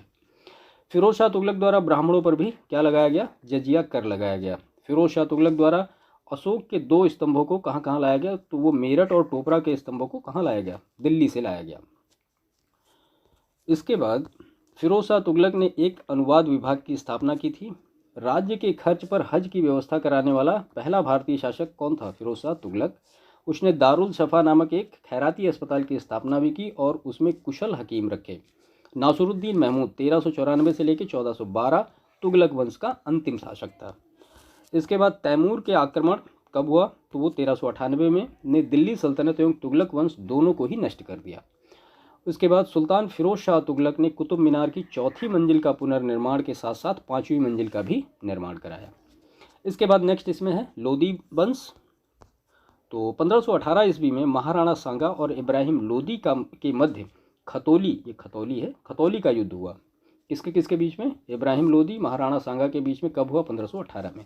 इस युद्ध में इब्राहिम लोदी पराजित हुआ। इसके बाद फिर दिल्ली सल्तनत के प्रशासन के बारे में कुछ फैक्ट देख लेते हैं। तो प्रशासनिक विभाग और इसे प्रारंभ करने वाले शासक निम्न। देखिए, इस तरह से प्रश्न हमेशा मिडेबल में पूछे गए हैं। दीवाने मुस्तखराज किसने शुरू किया? तो अलाउद्दीन खिलजी ने शुरू किया। किससे रिलेटेड था? तो ये राजस्व विभाग से रिलेटेड था। उसके बाद दीवाने रियासत अलाउद्दीन खिलजी ने ही शुरू किया, ये एक बाजार नियंत्रण विभाग था। उसके बाद दीवाने अमीर को ही मोहम्मद बिन तुगलक किससे रिलेटेड? कृषि विभाग से। और दीवाने खैरात फिरोज शाह तुगलक दान विभाग से। इसको बिल्कुल याद रखिएगा, इस तरह से प्रश्न अक्सर पूछे गए हैं। इसके बाद नेक्स्ट है इसमें विभाग एवं उनकी कार्यविधियों का सुमेलन है। तो दीवाने अर्ज मतलब सेना विभाग से संबंधित था। दीवाने रिसातल ये धार्मिक मुद्दों से संबंधित था। दीवाने इंशा सरकारी पत्र व्यवहार से संबंधित था। और दीवाने वजारत ये वित्तीय मामलों से रिलेटेड था। राज्य का जो प्रधानमंत्री वो क्या कहलाता था? वजीर। और वजीर मुख्यतः राजस्व विभाग यानी दीवाने वजारत का प्रधान होता था। इसके बाद फिरोज शाह तुगलक के समय वजीर का पद अपने चरमोत्कर्ष पर रहा। खुम्स यानी लूट के धन को क्या कहा जाता था? खुम्स कहा जाता था। सल्तनत काल में सबसे छोटी इकाई क्या थी? वो ग्राम थी। इसके बाद ग्राम स्तर पर चौधरी जो होता था वो भू राजस्व का सर्वोच्च अधिकारी होता था। सल्तनत कालीन दो प्रमुख मुद्राएं कौन कौन सी? एक जीतल और एक टंका। इल्तुतमिश पहला तुर्क शासक था जिसने शुद्ध अरबी के सिक्के चलाए। इसके शासनकाल में दो प्रमुख सिक्के अर्थात चांदी का टंका और तांबे का जीतल जो था वो प्रचलित हुआ। अगर दिल्ली सल्तनत की कुछ कला के बारे में कुछ महत्वपूर्ण फैक्ट हम देख लें यहाँ पे, तो अलाई दरवाज़ा का निर्माण किसने कराया? तो अलाउद्दीन खिलजी ने, और कुतुब मीनार के निकट ही करवाया है अलाई दरवाजे का निर्माण। गयासुद्दीन तुगलक ने दिल्ली में एक नगर की स्थापना की और उस नगर का नाम क्या है? तुगलकाबाद। मालवा विजय के उपलक्ष्य में मेवाड़ के राणा कुंभा ने कीर्ति स्तंभ का निर्माण कराया था। इसके बाद फिर दिल्ली सल्तनत के कुछ साहित्य के बारे में डिटेल देख लेते हैं। तो अबुल हसन यामीनुद्दीन खुसरो को प्रायः अमीर खुसरो के नाम से जाना जाता है। ठीक है। इसके बाद नेक्स्ट है, इसमें खुसरो ने स्वयं को क्या कहा है? तो वो तूतीय हिंद कहा है स्वयं को खुसरो ने। तबकाते नासिरी किसकी बुक है? तो ये मिनहाजुस सिराज का बुक है तबकाते नासिरी। संगीत यंत्रों में तबला और सितार का प्रचलन 13वीं शताब्दी में अमीर खुसरो ने ही किया था। राणा कुंभा ने संगीत शास्त्र पर संगीत मीमांसा, संगीत राज ग्रंथों का प्रणयन किया तथा सारंगदेव के संगीत रत्नाकर पर टिप्पणी लिखी। इसके बाद तुगलक वंशीय शासक फिरोज शाह तुगलक ने अपना संस्करण फुतुहाते फिरोज शाही के नाम से लिखा। किसने लिखा? फिरोज शाह तुगलक ने लिखा। अमीर खुसरो ने खड़ी बोली के विकास में अग्रगामी भूमिका निभाई है। किसने निभाई है? अमीर खुसरो ने। इसके बाद नेक्स्ट, इसमें उत्तर भारत और दक्कन के प्रांतीय राजवंश, इसके बारे में फैक्ट देख लेते हैं कुछ। तो जौनपुर की स्थापना फिरोज शाह तुगलक ने अपने चचेरे भाई जौना खां यानी मोहम्मद बिन तुगलक की स्मृति में की थी। किसने की थी? तो फिरोज शाह तुगलक ने। सुल्तान मोहम्मद शाह द्वितीय के शासनकाल में जौनपुर एक स्वतंत्र राज्य बना। इसका संस्थापक कौन था? तो वो मलिक सरवर, जिसने स्वतंत्र सरकी राज्य की स्थापना की। इब्राहिम शाह सरकी, जो कि इसका टाइम पीरियड 1402 से लेकर 1440, गजेटियर ऑफ इंडिया, जौनपुर के सरकी वंश का सबसे महान शासक था। ठीक है। उसके शासनकाल में सरकी शैली का उदय हुआ। उसके समय में जौनपुर सिराज हिंद के नाम से जाना गया। किसके शासनकाल की बात हो रही है? तो इब्राहिम शाह सरकी, टाइम पीरियड 1402 से लेकर 1440। विद्यापति ने कीर्तिलता काव्य में जौनपुर और इब्राहिम शाह का सुंदर वर्णन किया है। ठीक है। इसके बाद 1420 में अली शाह का भाई शाही खां जैनुल आबदीन के नाम से कश्मीर के सिंहासन पर बैठा। उसकी धार्मिक उदारता के कारण उसकी तुलना मुगल बादशाह अकबर से की जाती है। उसने जजिया हटा दिया तथा गौ हत्या को क्या किया? निषिद्ध किया। वुलर झील में जौना लंका नामक द्वीप का निर्माण जैनुल आबदीन ने ही करवाया था। जैनुल आबदीन का टाइम पीरियड 1420 से लेकर 1470 को धार्मिक सहिष्णुता तथा अच्छे कार्यों के कारण कश्मीर का अकबर भी कहा जाता है। कई बार प्रश्न पूछा गया है कि कश्मीर का अकबर किसे कहा जाता है? तो जैनुल आबदीन को कहा जाता है। मोहम्मद बिन तुगलक के शासनकाल में बहमनी साम्राज्य की स्थापना हुई। जफर खां यानी हसन गंगू अलाउद्दीन हसन बहमन शाह की उपाधि धारण करके 1347 ईस्वी में बहमनी साम्राज्य की इसने नींव डाली थी। तो बहमनी साम्राज्य से स्वतंत्र हुए राज्य कौन कौन से? देखिए यहाँ पे राज्य लिखा है, संस्थापक लिखा है और राजवंश लिखा है। सबसे पहला राज्य है बरार, फतेउल्ला, इमाद शाह, इमाद शाही वंश, बीजापुर, यूसुफ आदिल शाही वंश, अहमदनगर, मलिक अहमद, निजाम शाही वंश, गोलकुंडा, कुली कुतुब शाही वंश, बीदर, अमीर अली वरीद, ये अमीर अली वरीद यहाँ पे होना चाहिए, तो वरीद शाही वंश। ठीक है। इसके बाद बीजापुर के मोहम्मद आदिल शाह का मकबरा गोल गुंबद के नाम से विख्यात है। यह भारत के विशालतम ऐतिहासिक भवनों में शामिल है तथा विश्व के विशालतम गुंबदों में से एक है। उसके बाद फिर विजयनगर साम्राज्य। तो विजयनगर साम्राज्य की स्थापना किसने की? हरिहर बुक्का ने 1336 में की। उनके पिता संगम के नाम पर उनका वंश क्या कहलाया? संगम वंश के नाम से कहलाया। नरसिंह सालू ने संगम वंश के अंतिम शासक विरूपाक्ष द्वितीय को पदच्युत करके 1485 ईस्वी में सिंहासन पर अधिकार कर लिया एवं एक नवीन राजवंश सालू वंश की स्थापना की। किसने की? नरसिंह सालू ने। इसके बाद फारसी राजदूत अब्दुल रज्जाक संगम वंश के सबसे प्रतापी शासक देवराय द्वितीय के कार्यकाल में विजयनगर आया था। देवराय द्वितीय का कार्यकाल देख लीजिए 1422 से लेकर 1446 तक का। उसके बाद फिर भक्ति और सूफी आंदोलन से महत्वपूर्ण फैक्ट देखते हैं। तो भक्ति आंदोलन का सूत्रपात दक्षिण में 8वीं सदी के महान दार्शनिक और शंकराचार्य के उदय के साथ हुआ।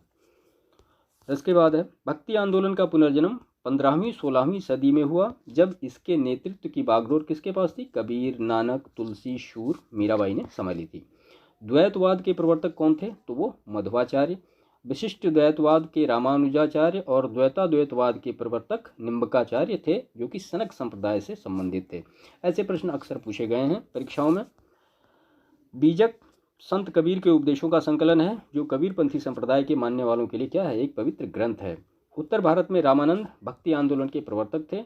कबीर, इनका टाइम पीरियड 1398 से 1518, रामानंद के 12 शिष्यों में से प्रमुख थे। गुरु नानक का जन्म कब हुआ था, तो 1469 ईस्वी में तलवंडी नामक स्थान पर हुआ था। और गुरु नानक ने सिख धर्म की स्थापना सिकंदर लोदी के समय में की। गुरु नानक का टाइम पीरियड देख लीजिए 1469 टू 1539, और सिकंदर लोदी का जो टाइम पीरियड है 1489 टू 1517। मीराबाई मेड़ता के रतन सिंह राठौर की इकलौती पुत्री थी। नामदेव किस संप्रदाय से थे, तो वरकरी संप्रदाय से थे। और दादू दयाल भक्ति मार्गी कवि एवं कर्नाटक संगीत के महान संगीतज्ञ थे। भक्ति आंदोलन के प्रसिद्ध संत महाप्रभु चैतन्य का जन्म बंगाल के नदिया जिले में हुआ था।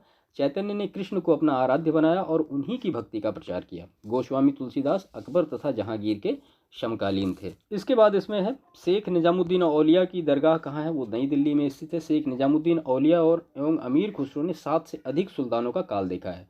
शेख फरीदुद्दीन गंज शकर चिश्ती सिलसिले के सूफी संत थे। चिश्तिया शाखा के सूफियों में शेख सलीम चिश्ती का नाम विशेष उल्लेखनीय है।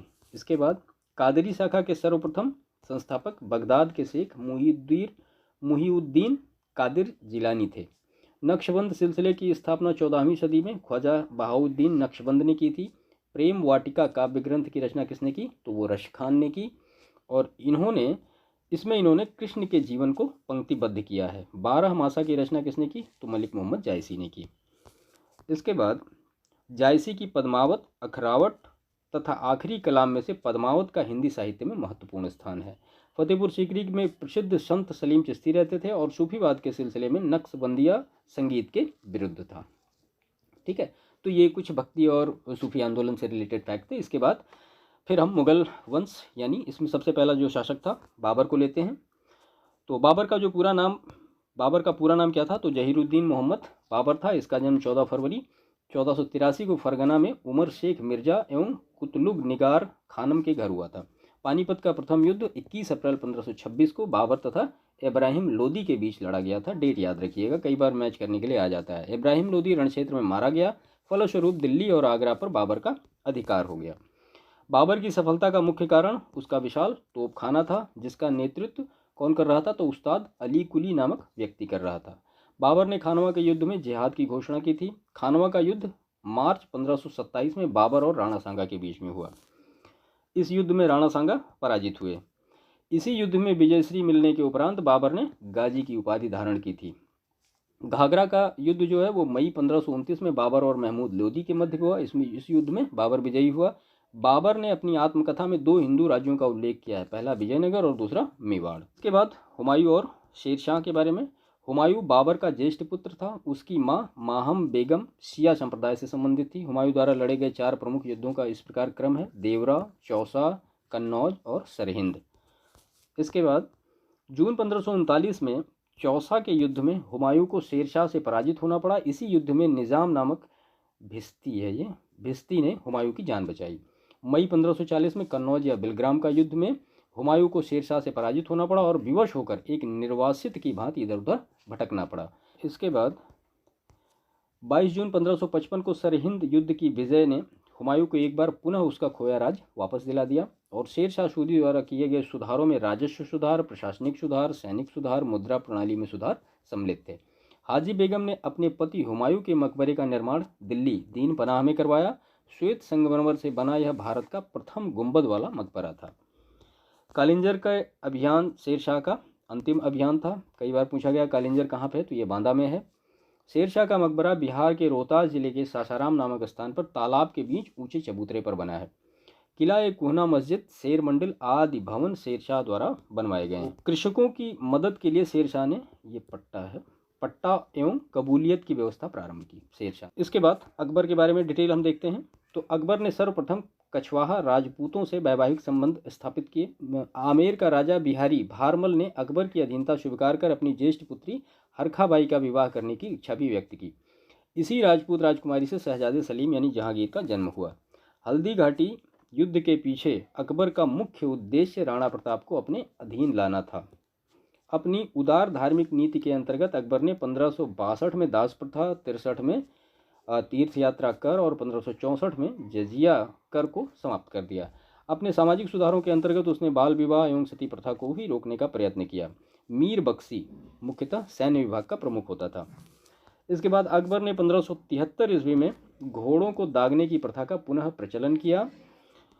और इसके बाद नेक्स्ट फैक्ट है, अकबर की मनसबदारी व्यवस्था दशमलव प्रणाली पर आधारित थी। मनसबदारी व्यवस्था जो थी वो ली कहाँ से गई थी, तो वो मंगोल यानी मंगोलों से ली गई थी। अकबर ने अपने शासन के 24वें वर्ष यानी 1580 में आईने दाहसाला टोडरमल बंदोबस्त नामक एक नई कर प्रणाली को शुरू करके मुगलकालीन व्यवस्था को स्थायी स्वरूप प्रदान किया था। तो आईने दाहसाला किसने शुरू किया था, वो टोडरमल। हरिविजय सूरी जैन साधु थे जिन्हें अकबर ने जगत गुरु की उपाधि से सम्मानित किया था। इसके बाद दिसंबर 1600 में ईस्ट इंडिया कंपनी की स्थापना के समय इंग्लैंड की रानी कौन थी, एलिजाबेथ प्रथम। रॉल्फ फिंच 1583 से 86 फतेहपुर सीकरी और आगरा पहुंचने वाला पहला अंग्रेज व्यापारी था। अकबर ने फतेहपुर सीकरी में 1575 ईस्वी में इबादत खाना की स्थापना की, जिसका उद्देश्य दार्शनिक और धार्मिक विषयों पर वाद विवाद करना था। अकबर द्वारा बनाई गई श्रेष्ठतम इमारत कौन सी है, तो वो फतेहपुर सीकरी में है। मजहरनामा अबुल फजल के पिता शेख मुबारक ने तैयार कराया था। देखिए, प्रथम मुगल बादशाह और उनका मकबरा कहाँ कहाँ पे है, इसके बारे में देख लेते हैं। तो बाबर का मकबरा कहाँ पे, तो वो काबुल में। उसके बाद फिर अकबर का मकबरा कहाँ, तो वो सिकंदरा में। जहांगीर का मकबरा लाहौर में और शाहजहां का मकबरा आगरा में। इसके बाद जहांगीर से रिलेटेड कुछ फैक्ट देखते हैं। तो आगरा के किले में 1605 ईस्वी में जहांगीर का राज्याभिषेक हुआ। 2 अस्पा एवं सिंह अस्पा प्रथा किसने चलाई, तो वो जहांगीर ने चलाई। 1615 ईस्वी में राणा अमर सिंह तथा मुगल बादशाह जहांगीर के मध्य चित्तौड़गढ़ की संधि हुई। विलियम हॉकिंस 1608 से 1611 मुगल दरबार में उपस्थित होने वाला पहला अंग्रेज था। जहांगीर ने हॉकिंस को इंग्लिश खां की उपाधि देकर आर्मीनिया की एक स्त्री से उसका विवाह कर दिया था। जहांगीर के समय सर्वोत्कृष्ट चित्रकार कौन था, तो उस्ताद मंसूर और अबुल हसन। नाम याद रखिए, कई बार पूछा गया है। उस्ताद मंसूर प्रसिद्ध पक्षी विशेषज्ञ चित्रकार था, जबकि अबुल हसन क्या था, तो ये व्यक्ति के चित्र में इसको महारत हासिल थी। जहांगीर ने अपनी आत्मकथा फारसी भाषा में लिखी और उसका नाम क्या है, तो तुजू के जहांगीरी। एतमादुद्दौला का मकबरा नूरजहां ने अपने पिता की मृत्यु के बाद बनवाया था और यह पहली कृति है जो पूर्णतया संगमरमर में बनाई गई है। ठीक है, इसके बाद शाहजहां के बारे में डिटेल देखते हैं। तो 1592 लाहौर में शहजादा खुर्रम का जन्म हुआ, जो बाद में शाहजहां के नाम से प्रसिद्ध हुआ। उसकी माता मारवाड़ के शासक उदय सिंह की पुत्री कौन थी, जगत गोसाई। और 1612 ईस्वी में आसफ खां की पुत्री अर्जुमंद बानो बेगम से उसका विवाह हुआ, जो बाद में इतिहास में मुमताज़ महल के नाम से विख्यात हुई। 1628 ईस्वी में आगरा में उसका राज्याभिषेक हुआ। इसी ने राजधानी आगरा से शाहजहानाबाद स्थानांतरित की। दिल्ली की जामा मस्जिद का निर्माण शाहजहां ने करवाया और शाहजहां द्वारा निर्मित इमारतों में दीवाने आम, दीवाने खास, शीश महल, मोती मस्जिद आगरा, खास महल, मुसम्मन बुर्ज, नगीना मस्जिद, जामा मस्जिद, ताजमहल तथा लाल किला दिल्ली प्रमुख है। अकबर के फतेहपुर सीकरी की भांति शाहजहां ने दिल्ली में अपने नाम पर शाहजहानाबाद नामक नगर की स्थापना की।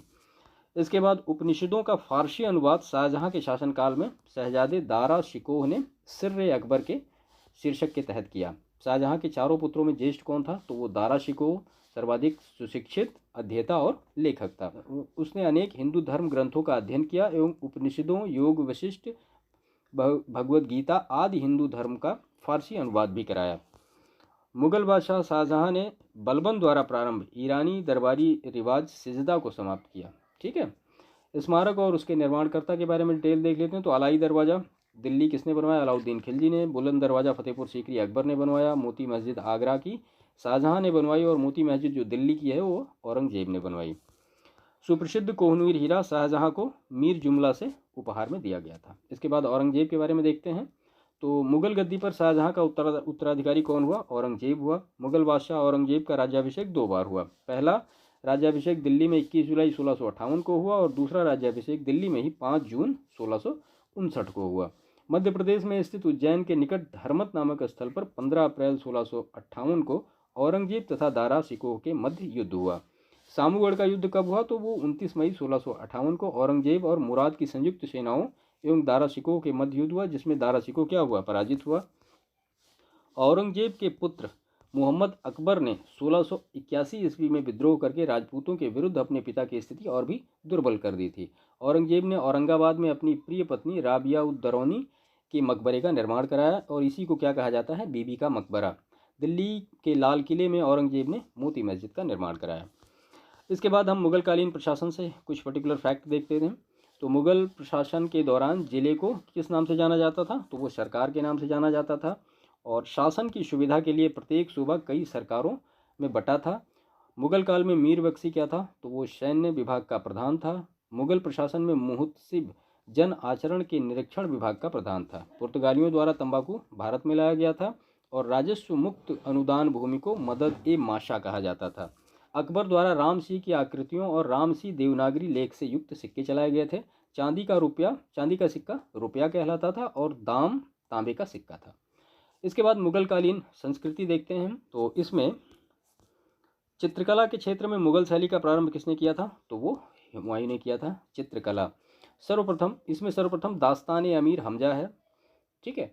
इसके बाद जहांगीर के दरबार में सुप्रसिद्ध चित्रकारों में अबुल हसन नादिरुज्जमा, ये उपाधि थी इनकी, उस्ताद मंसूर, नादिरुल अस्र, फारूक बेग, बिशनदास, अकारिजा, मोहम्मद नादिर, मोहम्मद मुराद, मनोहर माधव, गोवर्धन इत्यादि उल्लेखनीय हैं। ये अबुल हसन और उस्ताद मंसूर, इनके ये याद रखिएगा जो उपाधियां हैं, नादिर उज जमा, नादिरुल अस्र। इसके बाद जहांगीर के काल को मुगल चित्रकला का स्वर्ण युग कहा जाता है। औरंगजेब संगीत विरोधी होने के बावजूद स्वयं एक कुशल वीणा वादक था। अकबर के शासनकाल के दौरान तानसेन और स्वामी हरिदास प्रमुख गायक थे। अकबर ने तानसेन को कंठाभरण वाणी विलास की उपाधि दी थी, अकबर ने दी थी तानसेन को। इसके बाद मुगलकालीन साहित्य के बारे में डिटेल देखते हैं। तो गुलबदन बेगम किसकी पुत्री थी, तो ये बाबर की पुत्री थी और उसने हुमायूं नामा में ऐतिहासिक विवरण लिखे हैं। मुगलकालीन प्रमुख लेखक और उनकी पुस्तकें, तो लेखक इधर है और पुस्तक का नाम इधर है। निजामुद्दीन अहमद, तबकाते अकबरी, अब्बास का सरवानी, तारीख शेरशाही, हसन निजामी, ताजुल मासिर, खादमीर, कानून हुमायूनी, भीमसेन, नुस्खा दिलकुशा, मिर्ज़ा मोहम्मद काजिम, तो ये लिखी है ना आलमगीर नामा। इनायत खान ने लिखी शाहजहां नामा। चंद्रभान ब्राह्मण ने लिखी चहार चमन। इसके बाद मोतमिद खां ने लिखी इकबाल नामा ए जहांगीरी। गुलाम हुसैन ने लिखी सियारुल मुतखरीन और मोहम्मद सालेह ने लिखी आलम सालेह। अब्दुल हमीद लाहौरी शाहजहां के शासनकाल का एक राजकीय इतिहासकार था। अब्दुल हमीद लाहौरी, उसने अपनी पुस्तक पादशाह नामा में शाहजहां कालीन इतिहास का वर्णन किया है। और फारसी क्या थी, मुगलों की राजभाषा थी। नस्तलीक एक फारसी लिपि है जो मध्यकालीन भारत में प्रयुक्त होती थी। मुगल बादशाह औरंगजेब नस्तलीक तथा शिकस्त लिखने में निपुण था। ठीक है। इसके बाद सिख संप्रदाय के बारे में डिटेल हम देखते हैं यहाँ पे। तो सिख संप्रदाय की स्थापना गुरु नानक ने की। चौथे गुरु कौन थे, तो वो गुरु रामदास थे। और सिखों के पांचवें गुरु गुरु अर्जुन देव ने सिखों के पवित्र ग्रंथ आदि ग्रंथ का संकलन किया। सिख संप्रदाय का पवित्र ग्रंथ क्या है, आदि ग्रंथ अथवा गुरु ग्रंथ साहेब है। इसके बाद गुरु अर्जुन देव एवं गुरु तेग बहादुर को तत्कालीन शासकों जहांगीर तथा औरंगजेब द्वारा मृत्युदंड दिया गया था। सिखों के 10वें और अंतिम गुरु कौन थे, तो गुरु गोविंद सिंह। गुरु गोविंद सिंह ने सिखों को एक सैनिक संप्रदाय यानी खालसा पंथ में परिवर्तित कर दिया था। उन्होंने संपूर्ण सिख समुदाय को प्रत्येक को केश, कंघा, कृपाण, कक्षा और कड़ा रखने का आदेश दिया था। ये पांचों आप याद रखिएगा क्या क्या है। ठीक है। इसके बाद फिर मराठा राज्य और संघ, उसके डिटेल देखते हैं। तो शिवाजी का जन्म कब हुआ, तो 6 अप्रैल 1627 या 19 फरवरी 1630 को सिवनेर के दुर्ग में हुआ। इन्होंने रायगढ़ को अपनी राजधानी बनाया। शिवाजी मुगलों की कैद से भागने के समय आगरा नगर के जयपुर भवन में कैद थे या नज़रबंद थे। शिवाजी ने राज्य के प्रशासन के लिए केंद्रीय स्तर पर अष्टप्रधान की व्यवस्था की थी। कई बार पूछा गया है अष्टप्रधान किससे रिलेटेड, तो मराठा से शिवाजी ने इसकी स्थापना की थी। ये क्या क्या है हम देख लेते हैं। 8 पेशवा का मतलब राजा का प्रधानमंत्री। अमात्य या मजूमदार वित्त या राजस्व मंत्री। वाकिया नवीश या मंत्री, तो राजा के दैनिक कार्यों तथा दरबार की प्रतिदिन की कार्यवाहियों का विवरण रखता था। सचिव अथवा सुरनवीश, तो राजकीय पत्र व्यवहार का कार्य देखता था। सुमंत या दबीर, इसको विदेश मंत्री कहा जाता था। और सेनापति या सर ए नौबत, सेना की भर्ती, संगठन, रसद आदि का प्रबंध करना। पंडित राव, विद्वानों और धार्मिक कार्यों के लिए अनुदानों का दायित्व निभाना। न्यायाधीश, मुख्य न्यायाधीश, तो ये 8 जो थे वो अष्टप्रधान थे। इसके बाद पानीपत की तीसरी लड़ाई जो कि हुई थी 14 जनवरी 1761 को सदाशिव भाऊ के नेतृत्व में मराठा सेना और अहमद शाह अब्दाली के नेतृत्व में अफगान सेना के बीच हुई थी, जिसमें क्या हुआ था, मराठे पराजित हुए थे। अहिल्याबाई मराठों के होलकर वंश की शासिका थी। इसके बाद मुगल साम्राज्य का विघटन 1707 ईस्वी में औरंगजेब की मृत्यु के बाद उसका पुत्र मुअज्जम ने बहादुर शाह प्रथम के नाम से सत्ता संभाली। और जहांदार शाह मुगल राजवंश में ऐसा प्रथम बादशाह था जो शासन कार्य में नितांत अयोग्य सिद्ध हुआ। लोग इसे क्या कहते थे, लंपट मूर्ख के नाम से जानते थे। शाहजहां द्वारा बनवाए गए प्रसिद्ध मयूर सिंहासन पर बैठने वाला अंतिम मुगल शासक कौन था, तो वो मोहम्मद शाह था। इसी को रंगीला कहा जाता है। इसके काल में ही नादिर शाह ने 1739 ईस्वी में भारत पर आक्रमण किया और करनाल युद्ध में मुगल सेना को पराजित किया। 1191 ईस्वी में पृथ्वीराज चौहान और मोहम्मद गोरी के मध्य तराइन का प्रथम युद्ध हुआ। उसके बाद 1192 ईस्वी में तराइन के द्वितीय युद्ध में मोहम्मद गोरी द्वारा पृथ्वीराज चौहान की पराजय के बाद भारत में मुस्लिम शक्ति की स्थापना हुई। इल्तुतमिश इल्बरी जनजाति का तुर्क था। सुल्तान बलबन का पूरा नाम क्या था, तो वो गयासुद्दीन बलबन। चंगेज खां का मूल नाम क्या था, तो वो तेमुचिन। इब्न बतूता मोरक्को का मूल निवासी अफ्रीकी यात्री था। यह मोहम्मद बिन तुगलक के कार्यकाल में यानी 1325 से 51 के बीच में भारत आया था। कृष्णदेव राय ने आंध्र भोज की उपाधि धारण की थी। तुगलक काल मुस्लिम भारतीय विजारत का स्वर्णकाल था। सूफी संतों के निवास स्थान को क्या कहा जाता था, तो उनको खानकाह कहा जाता था। बाबर की उदारता के कारण लोगों ने उसे कलंदर की उपाधि प्रदान की। अकबर ने सूफी मत में अपनी आस्था जताते हुए चिश्तिया संप्रदाय को समर्थन दिया था। और पीटर मुंडी जो था एक ब्रिटिश यात्री था। ठीक है। आधुनिक भारत का इतिहास में यूरोपीय कंपनियों का आगमन। इसमें सबसे पहला फैक्ट है, वास्को डी गामा गुजराती पथ प्रदर्शक अहमद इब्न मजीद की सहायता से भारत के पश्चिमी तट पर स्थित बंदरगाह कालीकट पर कब उतरा था, 20 मई 1498 को पहुंचा। ठीक है, तो ये सब याद रखिएगा। अहमद इब्न मजीद कौन था, तो ये गुजराती पथ प्रदर्शक था। किसको लेके आया था, वास्को डी गामा को। किस बंदरगाह पे उतरा था, तो वो कालीकट, डेट। ठीक है, इतनी सारी चीज़ें इसके बारे में याद रखिएगा। कई बार छोटे छोटे फैक्ट के रूप में इनको पूछा जाता है। कालीकट के तत्कालीन शासक जमोरिन ने वास्को डी गामा का स्वागत किया था। तो जब ये पहली बार उतरा तो इसका स्वागत किया था। अभी दूसरी बार जब 1502 में वास्को डी गामा आएगा तो इससे ये लड़ाई करेगा जमोरिन। ठीक है, इसके बाद है इसमें पुर्तगाली यात्री वास्को डी गामा ने भारत के मार्ग की खोज की। और स्पेनी यात्री कोलंबस ने अमेरिका की खोज की। ब्रिटेन के कैप्टन कुक ने ऑस्ट्रेलिया की तथा हॉलैंड के तस्मान ने कहाँ की, ये तस्मानिया की खोज की तथा न्यूजीलैंड की खोज। ठीक है, भारत में पुर्तगाली शक्ति का वास्तविक संस्थापक किसको माना जाता है, तो ये अल्बुकर्क को माना जाता है। 1505 ईस्वी में फ्रांसिस्को दी अल्मीडा भारत के प्रथम पुर्तगाली वायसराय बनकर आया। कौन, तो फ्रांसिस्को दी अल्मीडा 1505 में भारत आया, प्रथम पुर्तगाली वायसराय। और जो वास्तविक संस्थापक कौन था पुर्तगाली का, तो वो अल्बुकर्क था। दोनों बिल्कुल अलग करके रखिएगा। पुर्तगालियों के भारत में प्रथम दुर्ग यानी भारत में प्रथम यूरोपीय दुर्ग भी का निर्माण अल्फांसो दी अल्बुकर्क ने 1503 में कहाँ कराया था, कोचीन में कराया था। भारत में यूरोपीय व्यापारी कंपनियों के आगमन का क्रम क्या है, तो पुर्तगीज, डच, अंग्रेज, डेन और फ्रांसीस। इसको इस तरह से हम याद करते हैं, PDF। बीच में आप ई को इनबिल्ट कर दीजिए, तो PDF फाइल जैसे होती है। तो यहाँ पे आपके आगे पुर्तगीज, डच आ गए, उसके बाद फिर इंग्लिश आ गए और उसके बाद फिर फ्रांसीसी आ गए, बीच में डेन भी आते हैं। इसको इस तरह से याद करने का तरीका PDF ऐसे कह सकते हैं। यूरोपीय शक्तियों में सर्वप्रथम पुर्तगाली व्यापारियों ने भारत में सामुद्रिक व्यापारिक केंद्र स्थापित किए। किसने, पुर्तगालियों ने। दिसंबर 1600 में ब्रिटेन की महारानी एलिजाबेथ प्रथम ने इसे पूर्व के साथ व्यापार के लिए 15 वर्षों के लिए एक अधिकार पत्र प्रदान किया था। जहांगीर के शासनकाल में इंग्लिश ईस्ट इंडिया कंपनी ने सर्वप्रथम 1611 ईस्वी में मसूलीपट्टनम अथवा मछलीपट्टनम में एक अस्थायी कारखाना स्थापित किया था। आप हमें कमेंट करके बताइए ये मछलीपट्टनम कहाँ पे है या मसूलीपट्टनम कहाँ पे है।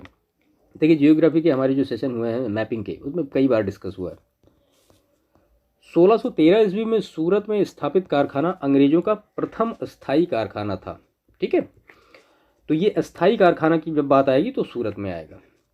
1661 ईस्वी में इंग्लैंड के सम्राट चार्ल्स द्वितीय का विवाह पुर्तगाल की राजकुमारी कैथरीन से होने पर चार्ल्स को बम्बई उपहार के रूप में प्राप्त हुआ था, जिसे उन्होंने 1668 ईस्वी में 10 पाउंड वार्षिक किराए पर किसको दे दिया, तो वो ब्रिटिश ईस्ट इंडिया कंपनी को दे दिया था।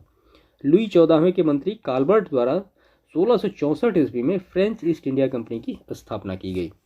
ब्लैक होल की घटना कब की है, तो ये 20 जून 1756 की है। बंगाल के नवाब सिराजुद्दौला के समय में हुई थी, ब्लैक होल ट्रेजेडी जिसको हम कहते हैं। डेट याद रखिएगा, 20 जून 1756।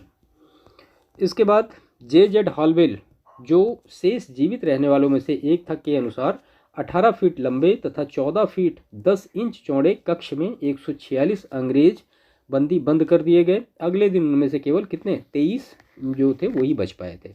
तो जो JZ हालवेल था ये इसका चश्मदीद गवाह भी था, एक हिसाब से कह सकते हैं। 1774 ईस्वी में बंगाल का प्रथम गवर्नर जनरल किसको बनाया, तो वो वॉरेन हेस्टिंग्स को बनाया। और रेगुलेटिंग एक्ट 1773 के द्वारा सर्वप्रथम कलकत्ता में एक सर्वोच्च न्यायालय की स्थापना की गई। इसमें एक मुख्य न्यायाधीश और 3 अन्य न्यायाधीश थे। यह उच्चतम न्यायालय 1774 में गठित किया गया और एलिजा कैंपे इसके मुख्य न्यायाधीश हुए तथा चैम्बर्स, लेमेस्टर, हाइड इसके अन्य न्यायाधीश नियुक्त हुए। बॉम्बे, मद्रास और कलकत्ता उच्च न्यायालयों की स्थापना ब्रिटिश संसद द्वारा पारित भारतीय उच्च न्यायालय अधिनियम 1861 के तहत 1862 में की गई। ठीक है, तो ये कुछ यूरोपीय कंपनियों के आगमन से महत्वपूर्ण फैक्ट थे। इसके बाद फिर क्षेत्रीय राज्य के बारे में हम देखते हैं यहाँ पे। तो प्रथम आंग्ल मैसूर युद्ध, डेट बिल्कुल याद रखिएगा 1767 to 69। यह युद्ध 4 अप्रैल 1769 में मद्रास की संधि पर समाप्त हुआ। तो प्रथम आंग्ल मैसूर युद्ध की समाप्ति का कारण मद्रास की ट्रीटी थी। द्वितीय आंग्ल मैसूर युद्ध 1780 से 84 के दौरान हैदर अली ने निजाम तथा मराठों के साथ मिलकर अंग्रेजों के विरुद्ध एक मोर्चा बनाया। टीपू सुल्तान ने श्रीरंगपट्टनम को अपनी राजधानी बनाया एवं यहाँ जैकोबिन क्लब की स्थापना की और उसका सदस्य बना। साथ ही उसने अपनी राजधानी फ्रांस और मैसूर की मैत्री का प्रतीक यानी स्वतंत्रता का वृक्ष लगाया या रोपा। तृतीय आंग्ल मैसूर युद्ध 1790 से 92 का अवसान किससे, श्रीरंगपट्टनम की संधि से हुई मार्च 1792 में। और फिर चौथे जो आंग्ल मैसूर युद्ध की बात करें जिसमें कि टीपू की मौत हुई थी 1799 में हुआ था। इसके बाद रणजीत सिंह ने कोहिनूर हीरा किससे प्राप्त किया था, तो शाह शुजा से प्राप्त किया था। और 1793 में कॉर्नवालिस ने भू राजस्व की स्थायी बंदोबस्त प्रणाली को प्रारंभ किया।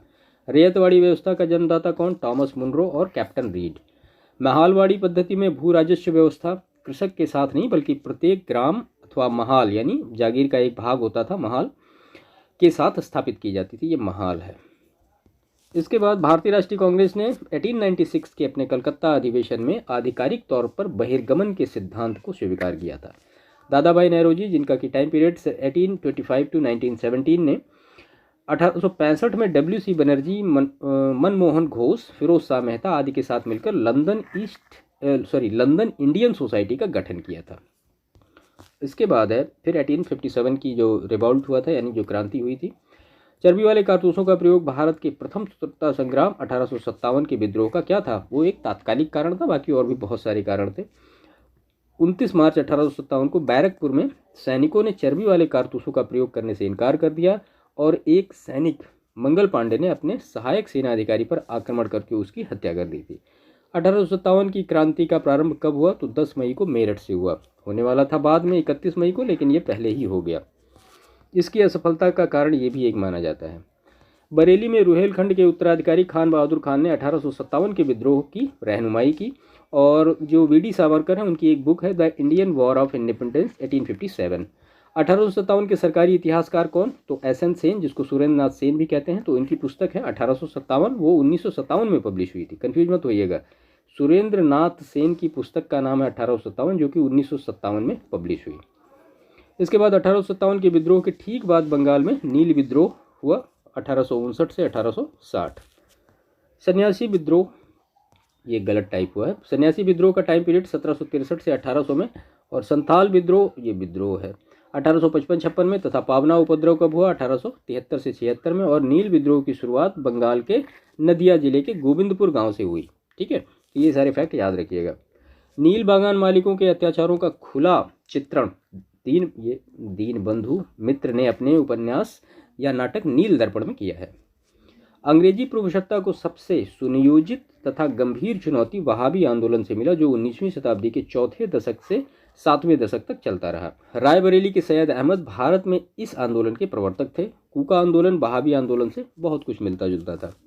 दोनों धार्मिक आंदोलन के रूप में आरंभ हुए लेकिन बाद में ये एक राजनीतिक आंदोलन के रूप में परिवर्तित हो गए। पश्चिमी पंजाब में कूका आंदोलन की शुरुआत 1840 के दशक में किसने की थी, भगत जवाहर मल ने की थी। फराजी लोग बंगाल के फरीदपुर के हाजी शरीयतुल्लाह द्वारा चलाए गए संप्रदाय के अनुयायी थे। कौन, फराजी। छोटा नागपुर क्षेत्र में कोल विद्रोह का नेतृत्व 1831-32 में बुद्धो भगत ने किया था। इसके बाद 1855-56 का संथाल विद्रोह एक प्रसिद्ध आदिवासी विद्रोह था। 1855 में संथालों ने भागलपुर क्षेत्र में भगनी डीह तालुके में विद्रोह कर दिया था। इसके बाद है भीलों की आदिम जाति पश्चिमी तट के खानदेश में रहती थी। 1818 से 1831 तक इन लोगों ने अंग्रेजों के विरुद्ध विद्रोह किया। रंपा विद्रोह शाहूकारों के शोषण और वन कानूनों के विरुद्ध था। मुंडा आदिवासियों का विद्रोह 1895 से 1900 के बीच में हुआ और मुंडा विद्रोह के नेता बिरसा मुंडा को धरती आबा और इनके विद्रोह को उलगुलान यानी महान हलचल के नाम से जाना जाता है। मोपला विद्रोह केरल के मालाबार क्षेत्र में 1921 में हुआ और कुकी विद्रोह 1917 से 1919 के मध्य, कूका विद्रोह 1840 से 72 के मध्य पंजाब में और पाबना विद्रोह 1873-76 ये बंगाल में हुआ। ठीक है, तो ये सारे कुकी और कूका ये नॉर्थ ईस्ट में हुआ था। अहोम विद्रोह 1828 में प्रारंभ हुआ, इसके नेता गोमधर कुंवर थे। कूका आंदोलन को गुरु राम सिंह ने संगठित किया था। इसके बाद फिर नेक्स्ट टॉपिक है आधुनिक भारत में शिक्षा का विकास। ठीक है, तो 1780 ईस्वी में वॉरेन हेस्टिंग्स ने कलकत्ता में एक मदरसे की स्थापना की। इसके बाद है इसमें 1882 में डब्ल्यू हंटर की अध्यक्षता में एक शिक्षा आयोग नियुक्त किया गया, जिसको हंटर कमीशन या हंटर आयोग कहते हैं। इस आयोग की रिपोर्ट में प्राथमिक शिक्षा के सुधार एवं विकास पर विशेष जोर दिया गया। 1917 में सरकार ने कलकत्ता विश्वविद्यालय की संभावनाओं के अध्ययन तथा रिपोर्ट के लिए एक आयोग नियुक्त किया था। देखिए, हैं बहुत सारी चीज़ें, लेकिन सारी चीज़ों को डिस्कस करना यहाँ पॉसिबल नहीं है। अब जैसे यहाँ पे हंटर की बात हो रही है, हंटर आयोग की बात हो रही है 1882।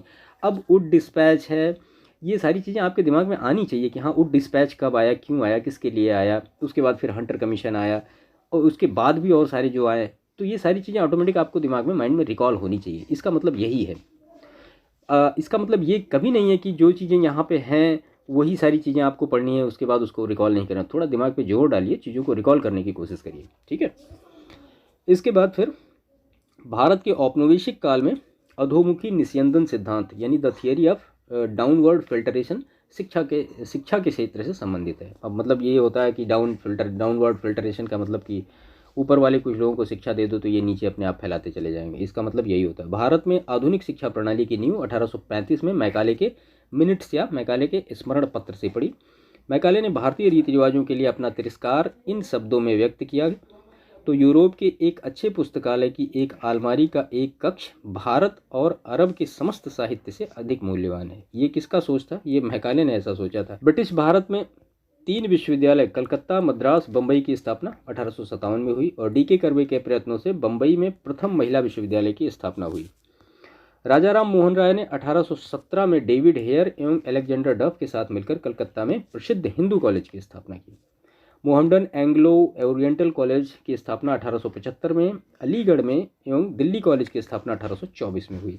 इसके बाद फिर आधुनिक भारत में प्रेस का विकास, तो 1780 ईस्वी में जे.के. हिक्की ने बंगाल गजट समाचार पत्र प्रकाशित करना आरंभ किया। लॉर्ड रिपन ने 1882 में वर्नाकुलर प्रेस एक्ट अथवा देसी भाषा प्रेस अधिनियम को रद्द कर दिया। राजा राम मोहन राय ने 1821 में बांग्ला साप्ताहिक यानी संवाद कौमुदी का प्रकाशन किया। अब देखिए, वर्नाकुलर प्रेस एक्ट जो था 1882 में आया था। अब यहाँ पे इसका जिक्र हो गया, लेकिन इसका मतलब ये है कि आपके माइंड में ये सारी चीज़ें चलनी चाहिए कि जो ये एक्ट था वो क्यों आया था, इसमें क्या कहा गया था और इसको रद्द क्यों कर दिया गया था, है ना। इसके बाद इन्होंने फारसी भाषा में साप्ताहिक समाचार पत्र मिरातुल अखबार का प्रकाशन किया था। इंडियन मिरर अखबार जो था उसका प्रकाशन कलकत्ता बंगाल से होता था और इंडियन मिरर की स्थापना 1861 में किसने की थी? देवेंद्र नाथ टैगोर तथा मनमोहन घोष ने की थी। इसके बाद अमृत बाजार पत्रिका की स्थापना किसने की थी? तो वो 1868 में शिशिर कुमार घोष ने की थी कलकत्ता में। 1881 ईस्वी में बम्बई से केसरी और मराठा नामक 2 महत्वपूर्ण समाचार पत्र प्रारंभ किए गए। तो यहाँ पे देखिए, केसरी जो था ये मराठी में था और मराठा जो था ये इंग्लिश में था। एक बार प्रश्न पूछा गया है। बांग्ला साप्ताहिक सोम प्रकाश का समाचार पत्र का प्रकाशन 1858 ईस्वी में ईश्वर चंद्र विद्यासागर ने प्रारंभ किया। अक्टूबर 1919 में यंग इंडिया के संपादक कौन बने? तो वो महात्मा गांधी जी बने। गांधी जी ने साप्ताहिक समाचार पत्रों के रूप में हरिजन अंग्रेजी में, हरिजन बंधु गुजराती में तथा हरिजन सेवक हिंदी में प्रारंभ किए। अब इनको बिल्कुल याद रखिएगा, हरिजन जो था वो अंग्रेजी में था, हरिजन बंधु जो था वो गुजराती भाषा में था और हरिजन सेवक ये हिंदी में था। ठीक है। जुलाई 1924 में भीमराव अंबेडकर ने बम्बई में एक संस्था बहिष्कृत हितकारिणी सभा बनाई। अबुल कलाम आज़ाद ने 1912 में उर्दू साप्ताहिक अल हिलाल का प्रकाशन प्रारंभ किया। इसके बाद फिर कुछ सोशल रिफॉर्म्स के बारे में देख लेते हैं, महत्वपूर्ण फैक्ट।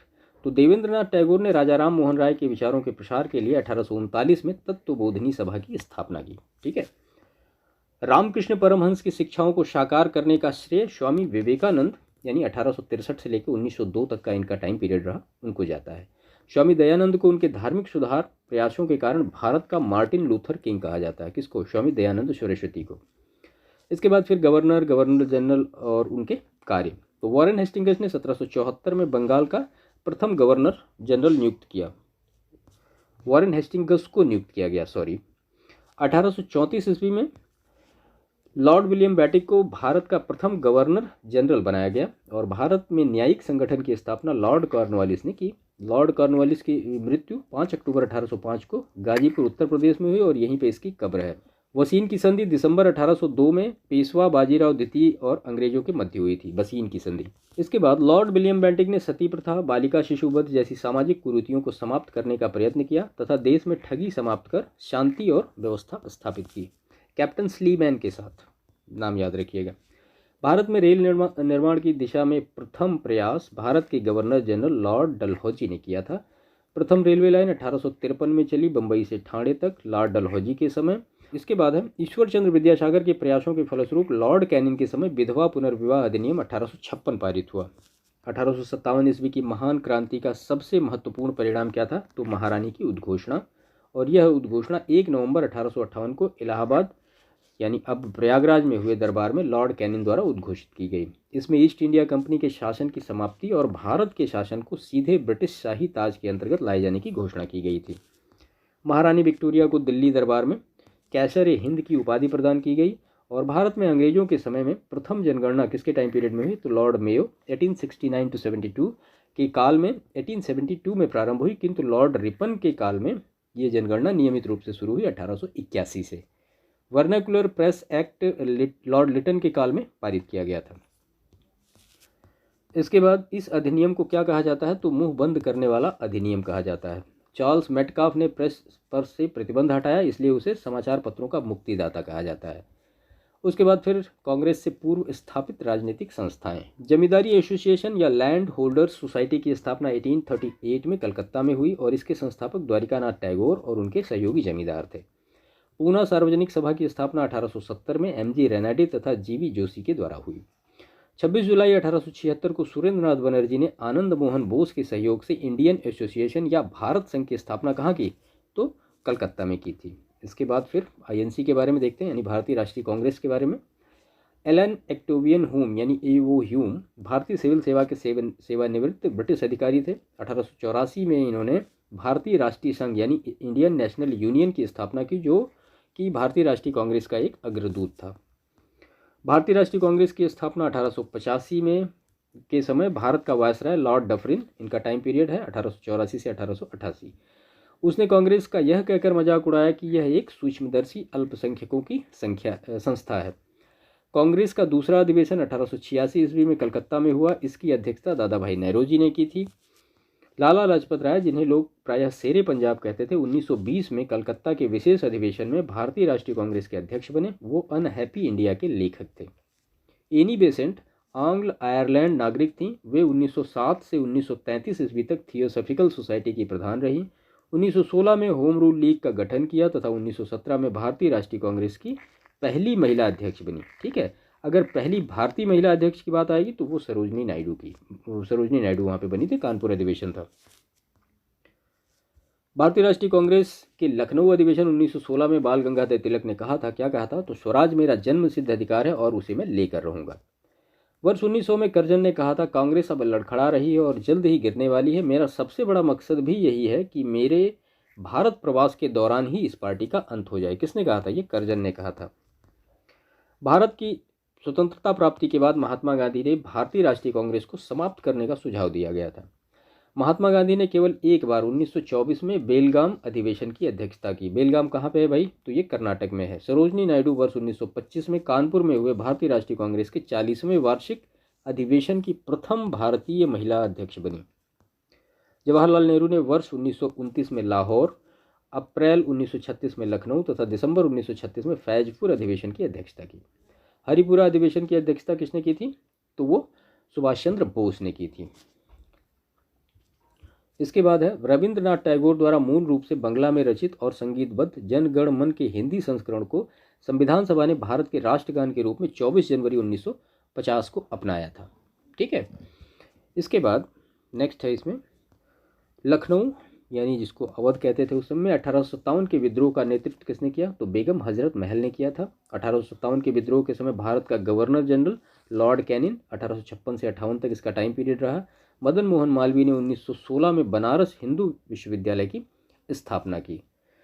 इसके बाद है इसमें इंडियन ओपिनियन, महात्मा गांधी द्वारा दक्षिण अफ्रीका से वर्ष 1903 में प्रारंभ की गई एक पत्रिका है। हिंदू पैट्रियाट के संपादक हरीशचंद्र मुखर्जी लॉर्ड रिपन को आधुनिक भारत में स्थानीय सुशासन का जनक माना जाता है। बंगाल का विभाजन लॉर्ड कर्जन 1899 से 1905 के काल में हुआ और वर्ष 1905 में किया गया था। मतलब लॉर्ड कर्जन के टाइम काल में ही जो हुआ था वो बंगाल का विभाजन हुआ था। वर्ष 1917 और 1918 के आरंभ में गांधी जी ने 3 संघर्षों, चंपारण बिहार में हुआ, अहमदाबाद और खेड़ा कहाँ, वो दोनों गुजरात में हुए, दोनों में इन तीनों में हिस्सा लिया था। इनका अगर क्रोनोलॉजी पूछा जाता है तो पहले चंपारण, फिर अहमदाबाद, फिर खेड़ा। ठीक है। ये 1917 में हुआ और ये 1918 में दोनों हुए, लेकिन पहले अहमदाबाद हुआ, उसके बाद फिर खेड़ा हुआ। जलियांवाला बाग हत्याकांड के विरोध में शंकरन नायर ने वायसराय की कार्यकारिणी से इस्तीफा दे दिया था। साइमन कमीशन 3 फरवरी 1928 को बंबई पहुंचा। सुभाष चंद्र बोस ने फॉरवर्ड ब्लॉक की स्थापना की। सरोजनी नायडू ने मोहम्मद अली जिन्ना को हिंदू मुस्लिम एकता का दूत कहा था। सर्वोदय शब्द का प्रयोग सर्वप्रथम महात्मा गांधी ने किया था और विंस्टन चर्चिल ने भारत में क्रिप्स मिशन भेजा था। जय हिंद का नारा किसने दिया था? तो सुभाष चंद्र बोस ने दिया था। और भारत में कैबिनेट मिशन 24 मार्च 1946 को नई दिल्ली आया और स्वतंत्र भारत के प्रथम विधि मंत्री तो BR अम्बेडकर थे। इसके बाद फिर कांग्रेस में गरम दल और नरम दल से कुछ रिलेटेड फैक्ट देखते हैं। तो नरमपंथी नेता दादा भाई नौरोजी, फिरोज शाह मेहता, दिनसा वाचा, व्योमेश चंद्र बनर्जी और सुरेंद्र नाथ बनर्जी आदि थे। उग्रवादी विचारधारा के 4 नेता कौन कौन थे? तो BG तिलक, लाला लाजपत राय, बिपिन चंद्र पाल और अरविंद घोष। लाला लाजपत राय, बाल गंगाधर तिलक तथा बिपिन चंद्र पाल को संयुक्त रूप से क्या कहा जाता था? लाल बाल पाल। साइमन कमीशन के विरोध के समय में हुए लाठीचार्ज में लाला लाजपत राय घायल हुए, जिसके कारण 17 नवंबर 1928 को इनकी मृत्यु हो गई थी। उसके बाद फिर भारत में क्रांतिकारी आंदोलन से पर्टिकुलर फैक्ट देखते हैं। तो 27 सितंबर 1925 को केशव बलिराम राष्ट्रीय स्वयं सेवक संघ की स्थापना की और इसका मुख्यालय नागपुर महाराष्ट्र में स्थित है। जतीन्द्र नाथ मुखर्जी 1879 से 1915 इनका टाइम पीरियड रहा, बंगाल के क्रांतिकारी थे। जून 1897 में चापेकर बंधुओं ने पूना की प्लेग कमेटी के अध्यक्ष रैंड और लेफ्टिनेंट आयर्स्ट की हत्या कर दी थी। हिंदुस्तान रिपब्लिकन एसोसिएशन HRA नामक क्रांतिकारी संगठन की स्थापना सचिंद्र नाथ सन्याल, जो कि इसके अध्यक्ष थे, राम प्रसाद बिस्मिल, योगेश चंद्र चटर्जी तथा चंद्रशेखर आज़ाद ने की थी। इसके बाद हिंदुस्तान रिपब्लिकन एसोसिएशन द्वारा 9 अगस्त 1925 को उत्तर रेलवे के लखनऊ सहारनपुर संभाग में काकोरी नामक स्थान पर 8 down Saharanpur Lucknow passenger train पर डकैती डालकर सरकारी खजाना लूटा गया था। यहाँ सब याद रखने लायक है, ये ट्रेन का नाम, डेट, किसने किया, वो सारी चीज़ें। यह घटना काकोरी कांड, और काकोरी कांड का नाम अब बदल के क्या हो गया है? तो वो काकोरी ट्रेन एक्शन के नाम से ये प्रसिद्ध है। इसके बाद इस कांड में 29 क्रांतिकारियों को गिरफ्तार किया गया, जिसमें रामप्रसाद बिस्मिल, अशफाकुल्ला खां, रोशन लाल और राजेंद्र लहणी को फांसी हुई। 1928 ईस्वी में चंद्रशेखर आज़ाद के नेतृत्व में हिंदुस्तान सोशलिस्ट रिपब्लिकन एसोसिएशन की स्थापना हुई। कब? 1928 में। सूर्य सेन ने बंगाल में इंडियन रिपब्लिकन आर्मी IRA की स्थापना की। जिसके बाद लाहौर षड्यंत्र केस के अंतर्गत गिरफ्तार जतिन दास ने जेल में ही राजनीतिक बंदी का दर्जा प्राप्त करने के लिए भूख हड़ताल की। 63 दिन की भूख हड़ताल के बाद सितंबर 1929 में उनकी मृत्यु हो गई और सुभाष चंद्र बोस ने कांग्रेस के अध्यक्ष का पद त्याग करने के बाद 3 मई 1930 को फॉरवर्ड ब्लॉक के गठन की घोषणा की। काकोरी केस में अभियुक्त के बचाव हेतु गोविंद बल्लभ पंत की अध्यक्षता में एक समिति का गठन हुआ था। भारतीय स्वतंत्रता के लिए फांसी पाने वाले प्रथम रिकॉर्डेड मुस्लिम कौन थे? तो अशफाकुल्ला खां। और भारत से बाहर क्रांतिकारी गतिविधियों के बारे में, फरवरी 1905 में लंदन में श्यामजी कृष्ण वर्मा ने इंडियन होम रूल सोसाइटी की स्थापना की, जिसे इंडिया हाउस के नाम से भी जाना जाता है। गदर पार्टी, इसकी स्थापना हुई 1913 में, अमेरिका एवं कनाडा में बसे भारतीयों द्वारा गठित किया गया था। 1913 ईस्वी में सोहन सिंह भाकना ने Hindustan association of the Pacific coast नामक संस्था गठित की थी या स्थापना किया था। इस संस्था ने गदर नामक एक अखबार निकाला, जिससे इस संस्था का नाम भी गदर पार्टी पड़ गया। कामागाटा मारू कनाडा की यात्रा पर निकला क्या था? एक जहाज़ था, यानी एक जलपोत था। बंगाल विभाजन 1905 और स्वदेशी आंदोलन से रिलेटेड फैक्ट। तो ब्रिटिश सरकार ने 20 जुलाई 1905 को बंगाल विभाजन के निर्णय की घोषणा की थी। देखिए, बंगाल विभाजन का निर्णय कब हुआ और बंगाल विभाजन लागू कब हुआ, बंगाल विभाजन को वापस कब लिया गया, ये सारी चीज़ें बिल्कुल विद डेट याद रखिएगा, प्रश्न मैचिंग के लिए पूछे जाते हैं। 16 अक्टूबर 1905 को बंगाल का विभाजन प्रभावी हो गया। तो घोषणा हुई 20 जुलाई 1905 को, प्रभावी कब हुआ? 16 अक्टूबर 1905 को। रविंद्रनाथ टैगोर के सुझाव पर संपूर्ण बंगाल में इस दिन क्या मनाया गया? तो राखी दिवस मनाया गया। विभाजन के बाद बंगाल पूर्वी और पश्चिमी बंगाल में बंट गया। रविंद्रनाथ टैगोर स्वदेशी आंदोलन के आलोचक थे तथा पूर्व एवं पाश्चात्य सभ्यता के मध्य एक बेहतर समन्वय संबंध के समर्थक थे। स्वदेशी आंदोलन का प्रारंभ का तात्कालिक कारण बंगाल विभाजन था। दिसंबर 1911 में ब्रिटिश सम्राट जॉर्ज पंचम और महारानी मेरी के भारत आगमन पर उनके स्वागत हेतु दिल्ली में एक दरबार का आयोजन किया गया।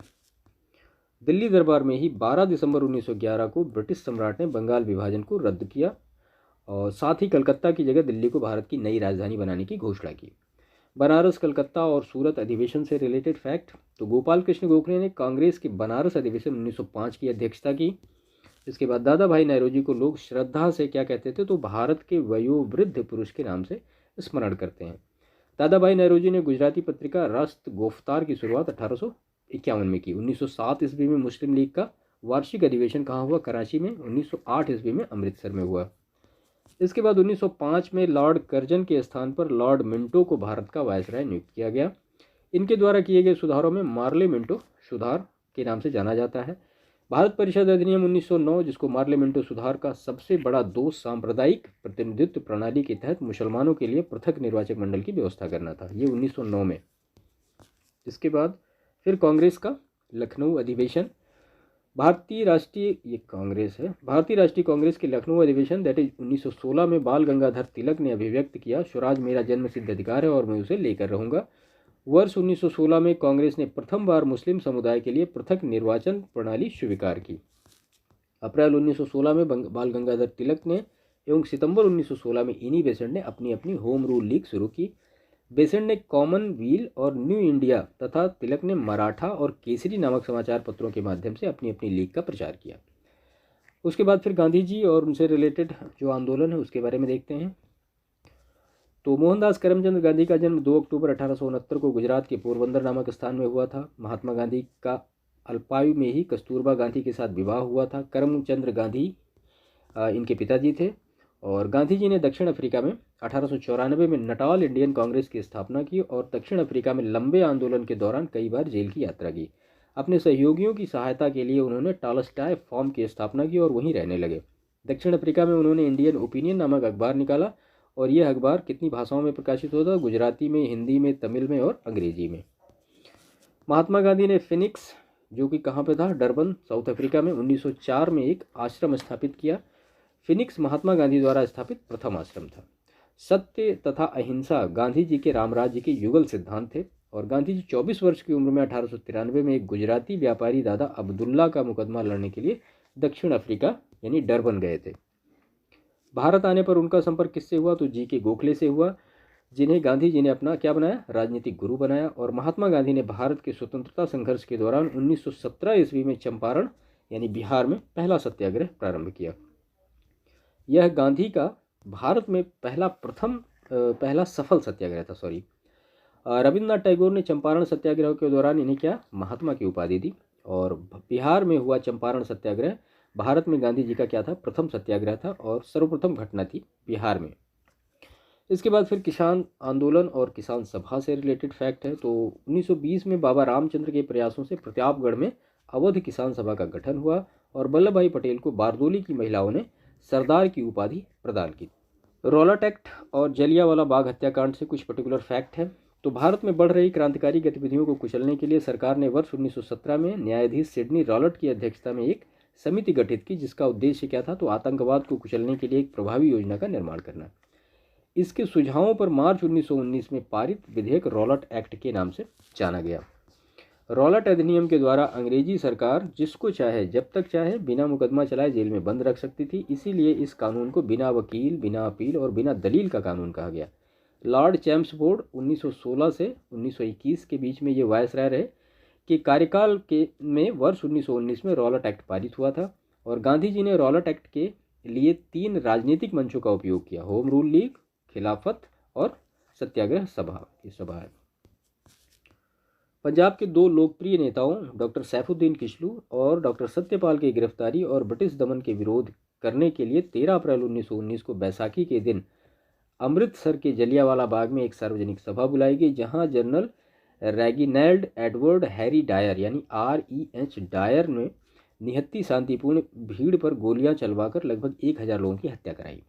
13 अप्रैल 1919 को जलियांवाला बाग नरसंहार की हृदय विदारक घटना के बाद रविन्द्रनाथ टैगोर ने ब्रिटिश सरकार द्वारा प्रदान की गई नाइट की उपाधि वापस कर दी थी। मार्च 1940 में पंजाब के क्रांतिकारी नेता उधम सिंह ने जलियांवाला बाग हत्याकांड के नरसंहार का बदला लेने के लिए इस हत्याकांड के समय पंजाब के लेफ्टिनेंट गवर्नर रहे सर माइकल ओडॉयर की लंदन में हत्या कर दी थी। इसके बाद जलियांवाला बाग नरसंहार कब हुआ? तो 13 अप्रैल 1919 पर कांग्रेस जांच समिति की रिपोर्ट के प्रारूप को लिखने का कार्य किसको सौंपा गया था? तो महात्मा गांधी को। इसके बाद फिर खिलाफत आंदोलन से फैक्ट देखते हैं। तो खिलाफत आंदोलन प्रारंभ करने के लिए गठित खिलाफत कमेटी में शौकत अली, मोहम्मद अली, अबुल कलाम आज़ाद, हकीम अजमल खान, हसरत मोहानी तथा डॉक्टर अंसारी शामिल थे। तथापि खिलाफत आंदोलन प्रारंभ करने का श्रेय मुख्यतः अली बंधुओं यानी शौकत अली और मोहम्मद अली को दिया जाता है। इसके बाद फिर असहयोग आंदोलन। सितंबर 1920 में कलकत्ता में संपन्न भारतीय राष्ट्रीय कांग्रेस के विशेष अधिवेशन में महात्मा गांधी ने असहयोग के प्रस्ताव को प्रस्तावित किया था, जिसका CR दास ने विरोध किया था। नागपुर अधिवेशन में असहयोग प्रस्ताव CR दास ने ही प्रस्तावित किया था। गांधी जी द्वारा असहयोग आंदोलन 1 अगस्त 1920 को प्रारंभ किया गया और चौरी चौरा कांड की वास्तविक तिथि क्या है? 4 फरवरी 1922।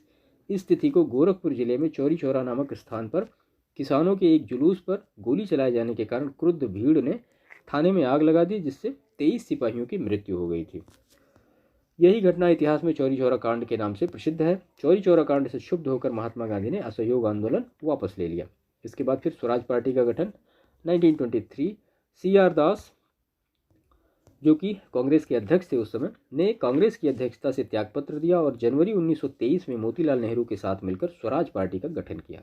जॉन साइमन की अध्यक्षता में गठित इस आयोग में कुल 7 सदस्य थे। कमीशन जहां गया वहां पूर्ण हड़ताल रखी गई तथा साइमन कमीशन वापस जाओ के नारे लगाए गए। इसके बाद है नेक्स्ट, इसमें लाहौर में साइमन कमीशन विरोधी जुलूस का नेतृत्व करते समय पुलिस के लाठीचार्ज में लाला लाजपत राय गंभीर रूप से घायल हो गए और बाद में उनकी मृत्यु हो गई। 1921 में अहमदाबाद अधिवेशन में मौलाना हसरत मोहानी ने प्रस्तावित किया कि स्वराज को सभी प्रकार के विदेशी नियंत्रणों से मुक्त संपूर्ण स्वतंत्रता या संपूर्ण स्वराज के रूप में परिभाषित किया जाए और इसे कांग्रेस का लक्ष्य माना जाए। किसने कहा था? मौलाना हसरत मोहानी ने। इसके बाद दिसंबर 1929 में पंडित जवाहरलाल नेहरू की अध्यक्षता में भारतीय राष्ट्रीय कांग्रेस का लाहौर अधिवेशन हुआ, जिसमें संबंधित प्रस्ताव पारित होने के उपरांत पंडित जवाहरलाल नेहरू ने पूर्ण स्वराज का लक्ष्य घोषित किया। इसके बाद फिर सविनय अवज्ञा आंदोलन से पर्टिकुलर फैक्ट देखते हैं। तो 1929 में लाहौर कांग्रेस अधिवेशन में कांग्रेस कार्यकारिणी ने सविनय अवज्ञा आंदोलन शुरू करने का अधिकार दिया गया और महात्मा गांधी ने 12 मार्च 1930 को अपना प्रसिद्ध दांडी मार्च शुरू किया। 24 दिनों की लंबी यात्रा के बाद उन्होंने 6 अप्रैल 1930 को दांडी में सांकेतिक रूप से नमक कानून भंग किया और इस प्रकार नमक कानून तोड़कर उन्होंने औपचारिक रूप से सविनय अवज्ञा आंदोलन का शुभारंभ किया। इसके बाद फिर गोलमेज सम्मेलन से रिलेटेड फैक्ट। तो ब्रिटिश सरकार ने नवंबर 1930 में लंदन में प्रथम गोलमेज सम्मेलन बुलाया था। इस सम्मेलन में 89 भारतीय प्रतिनिधियों ने भाग लिया, किंतु कांग्रेस नहीं गई। 7 सितंबर 1931 से 1 दिसंबर 1931 तक चले द्वितीय गोलमेज सम्मेलन में महात्मा गांधी ने कांग्रेस के एकमात्र प्रतिनिधि के रूप में हिस्सा लिया। डॉक्टर भीमराव अंबेडकर ऐसे थे जो तीनों गोलमेज सम्मेलन में गए थे और लंदन में तीसरा गोलमेज सम्मेलन 17 नवंबर 1932 से 24 दिसंबर 1932 तक चला और कांग्रेस ने इसका भी बहिष्कार किया। सरदार वल्लभ भाई पटेल की अध्यक्षता में 26 से लेकर 31 मार्च 1931 तक कांग्रेस का कराची अधिवेशन हुआ और यह पहला अवसर था जब पूर्ण स्वराज को कांग्रेस द्वारा परिभाषित किया गया। सुभाष चंद्र बोस ने भारतीय राष्ट्रीय कांग्रेस के कराची अधिवेशन 1931 को महात्मा गांधी की लोकप्रियता और सम्मान की पराकाष्ठा माना। किसने? सुभाष चंद्र बोस ने। उसके बाद फिर communal award and Poona pact जो कि 1932 में हुआ। तो 16 अगस्त 1932 को रैमजे मैकडोनाल्ड ने अपने सांप्रदायिक अधिनिर्णय की घोषणा की, जिसे सांप्रदायिक पंचाट यानी कम्युनल अवार्ड कहा जाता है। इसके तहत मुसलमानों, ईसाइयों, सिखों, आंग्ल भारतीयों तथा अन्य के लिए पृथक निर्वाचन पद्धति की सुविधा प्रदान की गई, जो केवल प्रांतीय विधानमंडलों में ही लागू थी। ठीक है। इसके बाद गांधी जी ने अपना पहला आमरण अनशन 20 सितंबर 1932 को यरवदा जेल में रहते हुए ब्रिटिश प्रधानमंत्री रैमजे मैकडोनाल्ड के कम्युनल अवार्ड के विरुद्ध प्रारंभ किया, जो 24 सितंबर 1932 को अंबेडकर और गांधी जी के अनुयायियों के मध्य हुए पूना पैक्ट के बाद समाप्त हो गया। तो पूना पैक्ट 1932 में के बाद महात्मा गांधी ने अखिल भारतीय अस्पृश्यता विरोधी लीग की स्थापना की, और फिर बाद में जिसका नाम बदल के हरिजन सेवक संघ कर दिया गया। कांग्रेस का त्रिपुरी अधिवेशन जो कि 1939 में हुआ। 1938 के कांग्रेस के हरिपुरा यानी गुजरात अधिवेशन में सुभाष चंद्र बोस ने पहली बार ये अध्यक्ष निर्वाचित हुए, जो कि निर्विरोध थे। 1939 में त्रिपुरी मध्य प्रदेश अधिवेशन में वे गांधी जी द्वारा समर्थित पट्टाभी सीतारमैया को पराजित कर कांग्रेस के दूसरी बार अध्यक्ष बने, परंतु कार्यकारिणी के गठन के प्रश्न पर गांधी जी से मतभेद के कारण उन्होंने त्यागपत्र दे दिया, जिसके बाद डॉक्टर राजेंद्र प्रसाद कांग्रेस के अध्यक्ष बने। द्वितीय विश्व युद्ध सितंबर 1939 में जर्मनी के पोलैंड पर आक्रमण के साथ प्रारंभ हुआ, जो 6 वर्षों बाद जापान के हिरोशिमा और नागासाकी पर अमेरिका द्वारा परमाणु बम गिराए जाने के बाद अगस्त 1945 में समाप्त हो गया। उसके बाद विंस्टन चर्चिल द्वितीय विश्व युद्ध, जिसका टाइम पीरियड 1939 से 1945 के दौरान ब्रिटेन के प्रधानमंत्री थे। इनका कार्यकाल 1940-45 तथा 1951 से 55 तक का रहा। इसके बाद फिर पाकिस्तान की मांग से कुछ फैक्ट हैं। तो कैम्ब्रिज विश्वविद्यालय के एक छात्र चौधरी रहमत अली ने 1933 में पाकिस्तान शब्द का प्रयोग नाउ और नेवर, और वी टू लिव और पेरिस फॉर एवर नाम से वितरित अपने पैम्फलेट्स में किया था। 22 से 24 मार्च 1940 में मुस्लिम लीग का अधिवेशन लाहौर में हुआ। इसकी अध्यक्षता किसने की थी? तो मोहम्मद अली जिन्ना ने की थी। इस अधिवेशन में भारत से एक अलग मुस्लिम राष्ट्र पाकिस्तान की मांग की गई और 23 मार्च 1943 को मुस्लिम लीग द्वारा पाकिस्तान दिवस मनाया गया। विनोबा भावे द्वारा गांधी जी के आदर्शों के प्रचार के लिए सर्वोदय समाज की स्थापना की गई। स्टैफोर्ड क्रिप्स के नेतृत्व में क्रिप्स मिशन भारतीय नेताओं से वार्ता हेतु मार्च 1942 इंडिया क्विट मूवमेंट यानी भारत छोड़ो आंदोलन से कुछ पर्टिकुलर फैक्ट है। तो वर्धा में 14 जुलाई 1942 को हुई कांग्रेस समिति की बैठक में भारत छोड़ो नामक प्रस्ताव पास किया गया। इसके बाद 7-8 अगस्त 1942 को मुंबई के ऐतिहासिक गोलिया टैंक में अखिल भारतीय कांग्रेस कमेटी की वार्षिक बैठक हुई, जिसमें वर्धा प्रस्ताव यानी भारत छोड़ो की पुष्टि हुई। 8 अगस्त 1942 को अखिल भारतीय कांग्रेस कमेटी की बैठक में पंडित जवाहरलाल नेहरू द्वारा भारत छोड़ो प्रस्ताव पेश किया गया था, जिसका सरदार वल्लभ भाई पटेल ने समर्थन किया था, और 9 अगस्त 1942 को भारत छोड़ो आंदोलन प्रारंभ हुआ। गांधी जी को गिरफ्तार कर सरोजिनी नायडू सहित पूना के आगा खां पैलेस में रखा गया था, और महात्मा गांधी के भारत छोड़ो आंदोलन के दौरान अमेरिकी पत्रकार ये लुई फिशर महात्मा गांधी के जीवनीकार भी हैं, उनके साथ थे। आज़ाद हिंद फौज की स्थापना मूलतः कैप्टन मोहन सिंह ने की थी, और कैप्टन मोहन सिंह इसके प्रथम सेनापति बने। 4 जुलाई 1943 को रास बिहारी बोस ने आज़ाद हिंद फौज की कमान सुभाष चंद्र बोस को सौंप दी, और 21 अक्टूबर 1943 को सुभाष चंद्र बोस ने सिंगापुर में आज़ाद हिंद की अस्थायी सरकार यानी आज़ाद हिंद सरकार का गठन किया। उसके बाद फिर इंटरिम गवर्नमेंट से कुछ प्रश्न हैं। अंतरिम सरकार का गठन। कैबिनेट मिशन 24 मार्च 1946 को कहाँ आया? दिल्ली आया। 24 अगस्त 1946 को पंडित जवाहरलाल नेहरू के नेतृत्व में भारत की पहली अंतरिम राष्ट्रीय सरकार की घोषणा तथा 2 सितंबर 1946 को इसका गठन हुआ, जिसमें प्रारंभ में मुस्लिम लीग की भागीदारी नहीं थी। डॉक्टर राजेंद्र प्रसाद 1946 में बनी भारत की अंतरिम सरकार में क्या थे? तो खाद्य और कृषि मंत्री थे। रक्षा विभाग किसके पास था? तो बलदेव सिंह के पास था, जबकि विदेश मामले तथा राष्ट्रमंडल का संबंध ये जवाहरलाल नेहरू के पास था। 1946 की अंतरिम सरकार में आसफ अली को रेल और परिवहन विभाग सौंपा गया था। 16 अगस्त 1946 की तिथि मुस्लिम लीग द्वारा सीधी कार्रवाई दिवस हेतु सुनिश्चित की गई, यानी जिसको हम डायरेक्ट एक्शन डे कहते हैं। उसके बाद फिर संविधान सभा से कुछ प्रश्न देखते हैं। कैबिनेट मिशन योजना के तहत यह व्यवस्था थी कि संविधान सभा के निर्माण के लिए प्रत्येक प्रांत को 10 लाख लोगों के लिए एक प्रतिनिधि के अनुपात में जनसंख्या के सांप्रदायिक आधार पर स्थान दिए जाएंगे। संविधान सभा का प्रथम अधिवेशन कब हुआ? 9 दिसंबर 1946 को। इसके अस्थायी अध्यक्ष डॉक्टर सच्चिदानंद सिन्हा। 11 दिसंबर 1946 को स्थायी अध्यक्ष बने डॉक्टर राजेंद्र प्रसाद। ये सारे डेट याद रखिएगा। और भारत के संविधान को 26 नवंबर 1949 को अंगीकृत किया गया। इसके बाद भारत का विभाजन और स्वतंत्रता। भारत की स्वतंत्रता के समय क्लीमेंट और एटली ब्रिटिश प्रधानमंत्री थे।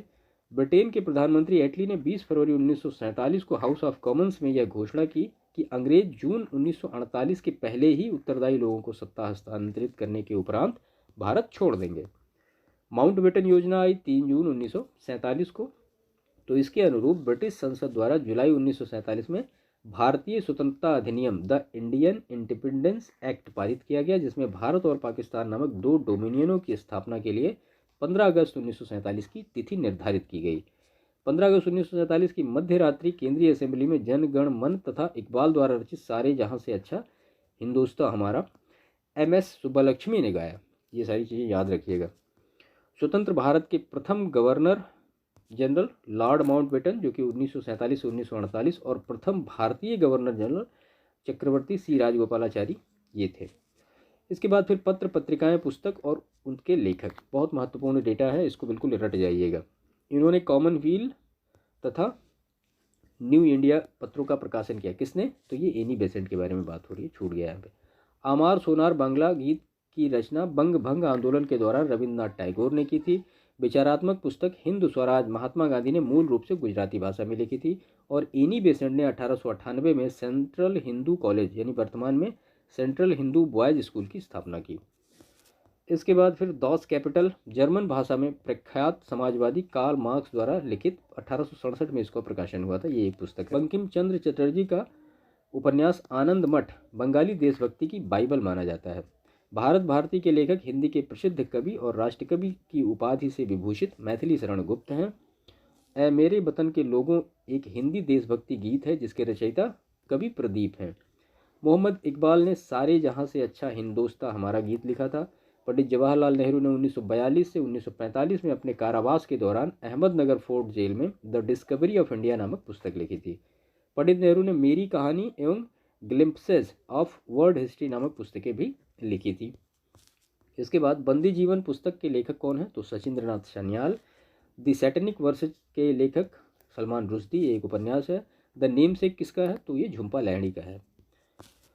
इसके बाद इसमें मानस का हंस प्रख्यात लेखक अमृतलाल नागर का प्रतिष्ठित उपन्यास है।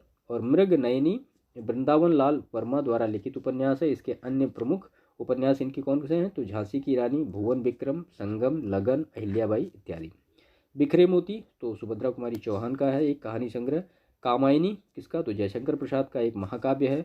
और इनकी प्रमुख रचनाएं कौन सी हैं जयशंकर प्रसाद की? तो आंसू, लहर, अजातशत्रु, तितली, कंकाल इत्यादि।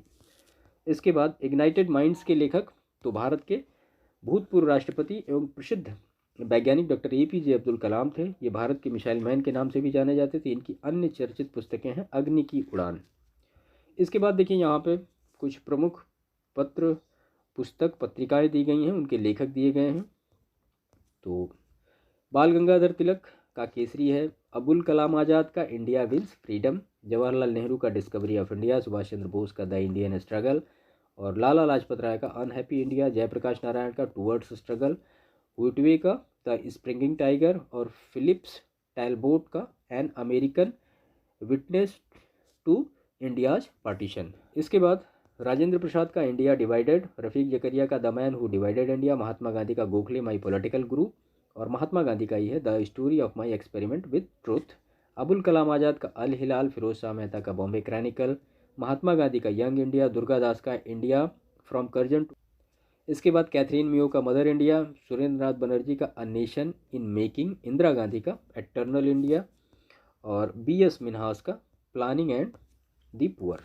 इसके बाद ये सही सुमिलित दिया गया है। तो G सुब्रमण्यम अय्यर का हिंदू। दादा भाई नौरोजी का voice of India. Madan Mohan Malviya का लीडर। सच्चिदानंद सिन्हा का सर्चलाइट। मोतीलाल नेहरू का इंडिपेंडेंट। और जॉर्ज एलन का द पायोनियर। MP गांधी का नवजीवन। लाहौर से लाला लाजपत राय द्वारा वंदे मातरम उर्दू समाचार पत्र का प्रकाशन किया गया था। तो ये मॉडर्न हिस्ट्री के कुछ महत्वपूर्ण फैक्ट थे जो कि परीक्षा की दृष्टि से काफ़ी महत्वपूर्ण है। तो इनका रिवीजन आप अच्छी तरीके से करिएगा। हिस्ट्री का पूरा पार्ट कंप्लीट हुआ जिसमें कि एंशिएंट है, मिडिवल है और मॉडर्न है, ये पूरा हो चुका है।